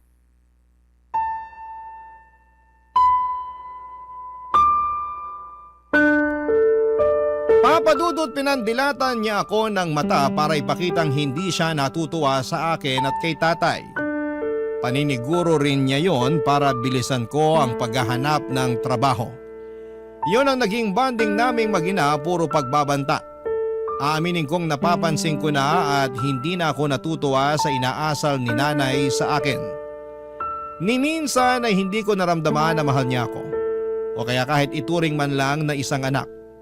Para talaga akong kasambahay, Papadudot. Lagi ko na lamang isinisingit ang sarili ko sa kanya at ako na minsan yung nahihiya. Pero sumusubok pa rin ako. Kasi baka ako yung may pagkukulang. Baka kulang yung effort ko para makipaglapit sa kanya. Pero hindi alam kong ginagawa ko ang best ko para makabuo ng koneksyon sa kanya. Siya lang tong gusto akong iwasan. Siguro kasi hindi pa rin niya magawang mapatawad si tatay sa kung anumang nangyari sa nakaraan nila. Hindi pa rin buo sa akin at malinaw ang totoong dahilan ng hiwalayan nila noon. Kahit si tatay ay hindi maibigay ng diretsyo ang lahat ng detalye. Hindi ko naman na siya pinilit noon dahil baka umatras pa ito sa payagan akong makilala si nanay. Kaya nga gusto kong makibanding kay nanay para itanong na sa kanya ang lahat. Iniisip ko kasi na baka yun lang ang kailangan ko para matahimik na rin po ako. Kailangan ko lang ng closure sa naging hiwalayan nilang dalawa. Baka kapag naging malinaw sa akin ang lahat ay hindi ko na hahanap-hanapin pa ang pagkalinga ni nanay. Baka makontento na lamang ako sa pagmamahal at pag-aalaga ni tatay. Kaya naman pinagsikapan kong kunin ang loob ni nanay habang nasa poder niya ako. Baka yun na ang sagot sa lahat ng tanong ko mula noong bata pa lamang ako. Papadudot. Barangay Love Stories. Barangay Love Stories. Sa ilang linggong pag-stay ko sa bahay ni nanay ay may mga nalaman na rin naman ako sa kanya. Nalaman ko na nagtatrabaho siya bilang announcer sa isang bingguhan sa mga perya. Sideline din niya ang pagbebenta ng rejuvenating cream. Ang alam ko ay sapat naman ang kita niya roon, lalo na sa perya. Marami namang nagbibigay sa kanya ng tip, lalo na kapag natipuhan siya ng mga naglalaro. Nalaman ko yon nang minsang nag-uwi siya ng lalaki sa bahay. Nanalo ang lalaking yon sa bingo at malaki ang binalato kay nanay. Kaya good mood noon si nanay dahil malaki ang nahawakan nitong pera. Hindi niya pinagdiskitahan ang sahod ko. Ilang lalaki ang inuuwi niya noon sa bahay, lalo kapag blackout bingo sa peryahan kung saan siya naka-assign. Inaasahan ko na yon palagi at minsan natatakot na rin ako at hindi makatulog ng maayos sa gabi. Lalo kapag iba ang tingin sa akin ng lalaking inuuwi niya. Hindi ko lang masabi dahil baka mabaliktad ako. Malaking adjustment ang ginawa ko sa pagpasok ko sa mundo ng nanay ko. Pero si nanay hindi niya magawa yon para sa akin. Napansin ko na puro ako na lamang lagi ang nagbibigay pero tinitiis ko. Kasi baka kapag napansin na ni nanay na puro magaganda ang nagagawa ko para sa kanya ay baka mahalin na niya ako. Baka pansinin na niya ako. Kaya nagpursige pa rin ako para kunin ang loob ni nanay. Triple ang galing na ipinakita ko sa paglilinis ng bahay para wala itong maipintas sa akin. Sinisigurado kong kada uwi niya ay kampante siya at magbubuhay reyna na lamang. Lahat ng hirap ay binaliwala ni nanay, Papadudot. Lahat ng hirap kong yon, hindi ko pinapaalam kay tatay, Papadudot.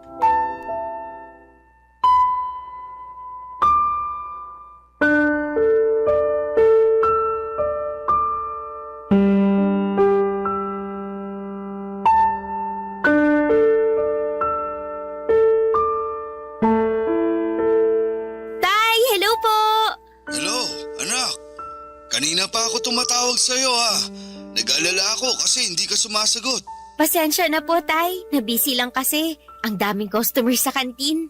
Kantin? Ay, hindi ko pa po pala nasabi sa inyo. Nagtatrabaho po ako sa kantin ngayon. Ha? Paano ang pag-uwi mo rito kung may trabaho ka na riyan?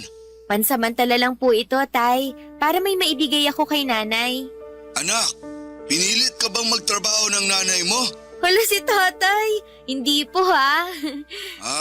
Akala ko lang kasi. Ayaw nga ni nanay na magtrabaho ako eh.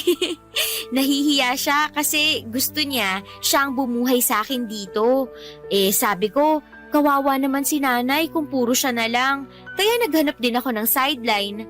Alam mo, Tay, ayaw nga tanggapin ni nanay yung inaabot kong sahod eh. Pero pinipilit ko kasi nga gusto kong makatulong sa kanya. Paniguradong natutuwa na sa'yo ang nanay mo niyan. Nakikita niyang responsable kang anak. Opo nga po eh. Lagi po niyang sinasabi sa akin yun. Mabuti naman kung ganun. Para naman hindi nakakahiya sa kanya.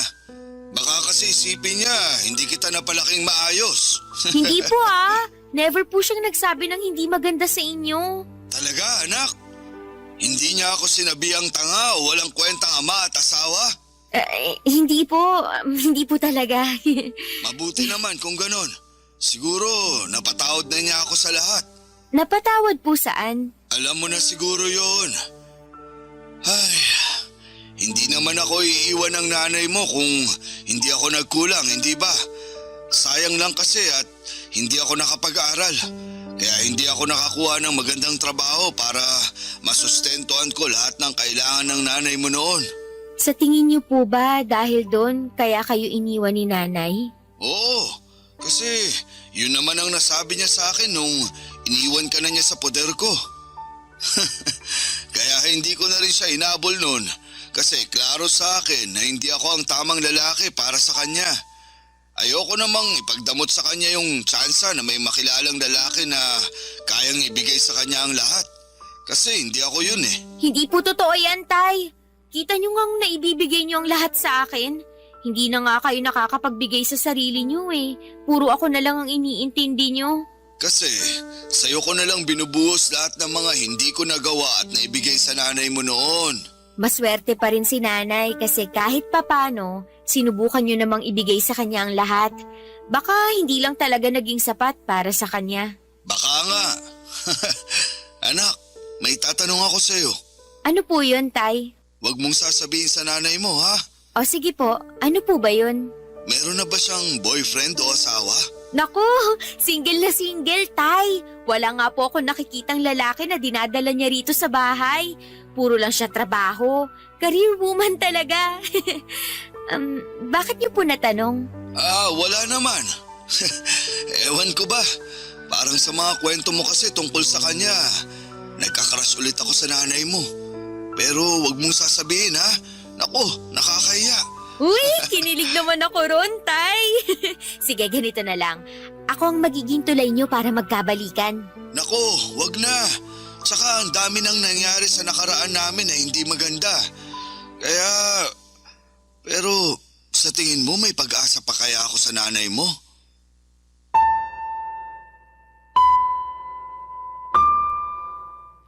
Hindi ko alam ang mararamdaman ko noon sa huling sinabi ni tatay. Kasalanan ko naman kung bakit ganon ang tanong niya. Napaasa ko siya. Nagsinungaling ako sa totoong trato sa akin ni nanay at ayoko lang naman kasing maghinala si tatay. Kapag nalaman kasi niyang hindi maganda ang trato ni nanay sa akin, paniguradong papauwiin na niya ako. Baka yun pa ang maging dahilan para magtanim ng galit si tatay kay nanay. Ang gusto kong mangyari ay magkaayos na sila kahit na hindi na magkabalikan pa.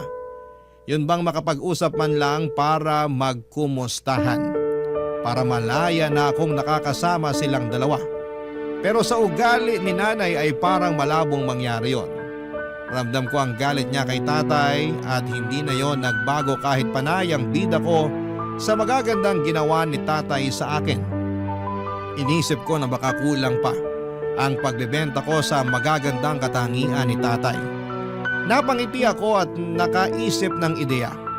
Paano nga kaya kung galingan ko pa sa pagbibida kay tatay at sa mga magagandang katangian nito?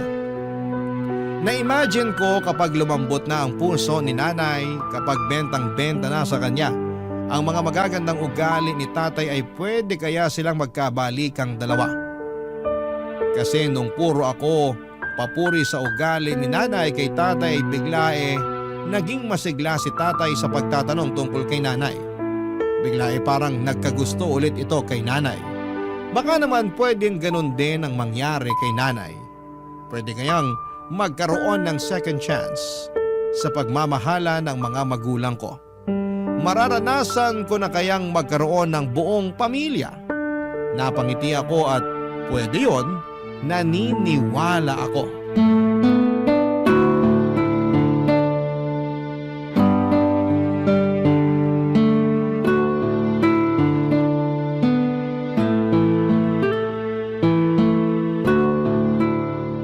Risha, Nay? marunong ka naman mag-pedicure, di ba? Opo, Nay. Lumapit ka rito.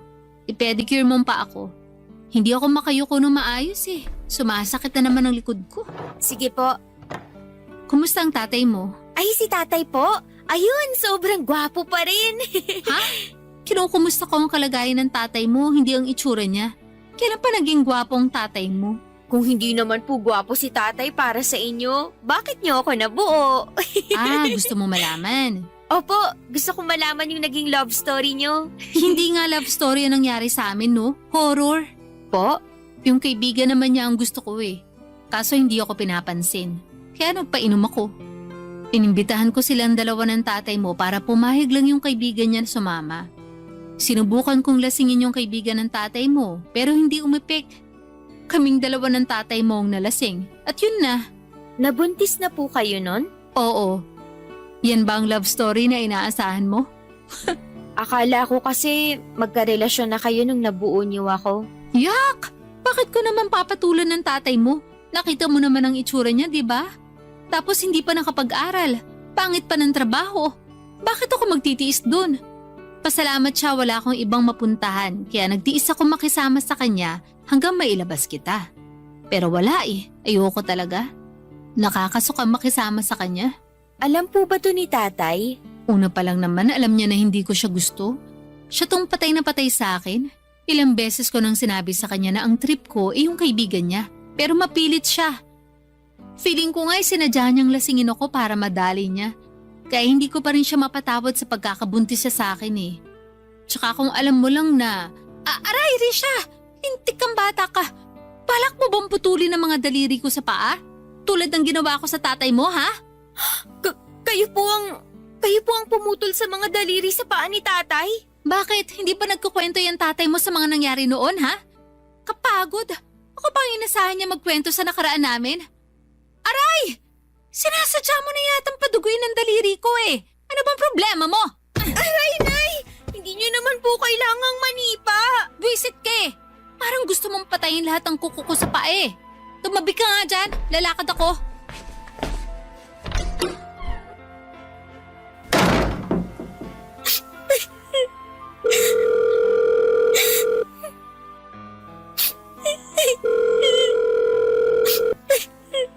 Anak, napatawag ka. Hello, Tay. Okay ka lang? Hindi po, Tay. Anak, ano nangyari? Magsabi ka kay tatay. Tay, ayoko na rito. Anak, umuwi ka na rito kay tatay ha? Susunduin kita sa terminal. Opo, Tay. Uuwi na ako. Hintayin niyo po ako. I love you, Tay.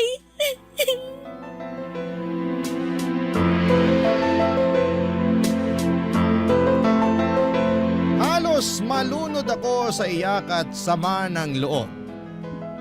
Hindi ako makapaniwala sa mga nalaman ko na ibinunyag ni nanay. Yun ang huling chance ang ibinigay ko kay nanay at hindi ko na kaya. Hindi ko maintindihan kung bakit ganon kasama ang turing niya sa akin. Pero naiintindihan ko na ang lahat. Pati ang nakaraan nilang dalawa ni tatay at kung bakit hindi sila nagkatuluyang dalawa. Doon ako nagkaroon ng closure. Mabilis kong kinuha lahat ng mga gamit ko at umalis ng bahay ni nanay. Hindi na ako nagpaalam pa sa kanya. Nagmadali ako nagpunta sa terminal at mabuti na lamang at meron pa akong natirang 400 pesos para pamasahe pa uwi kay tatay. At makalipas ang ilang oras, nadatnang ko na si tatay na nag-aabang sa akin sa terminal. Nagmadali akong pinuntahan siya at niyakap. Hindi na ako aalis pa sa piling ni tatay at hindi ko na pipiliin na hanapin ang mga sagot sa mga katanungan sa aking nakaraan. Si nanay na mismo ang nagbigay ng madilim na kasagutan sa lahat ng yon. Tinanggap ko yon para mas madali na siyang talikuran. Oo, at nanay ko siya. Pero hindi siya naging ina sa akin. At mula noon ay tuluyan ko nang sinarado ang libro ko sa kanya. Tapos na ang role niya sa buhay ko. Salamat na lamang sa kanya dahil nagkaroon ako ng chance na maging ama si tatay na naging ama at ina ko. Bakit pa ba ako maghahanap ng pagkalinga ng isang ina? Kung mismong si tatay na ang bumubuo noon para sa akin, hindi ba? Maraming salamat po sa pagbasa ng aking liham. Ako po ang inyong kapuso at kabarangay forever, Risha. Kwentuhan naman tayo dito sa comment section.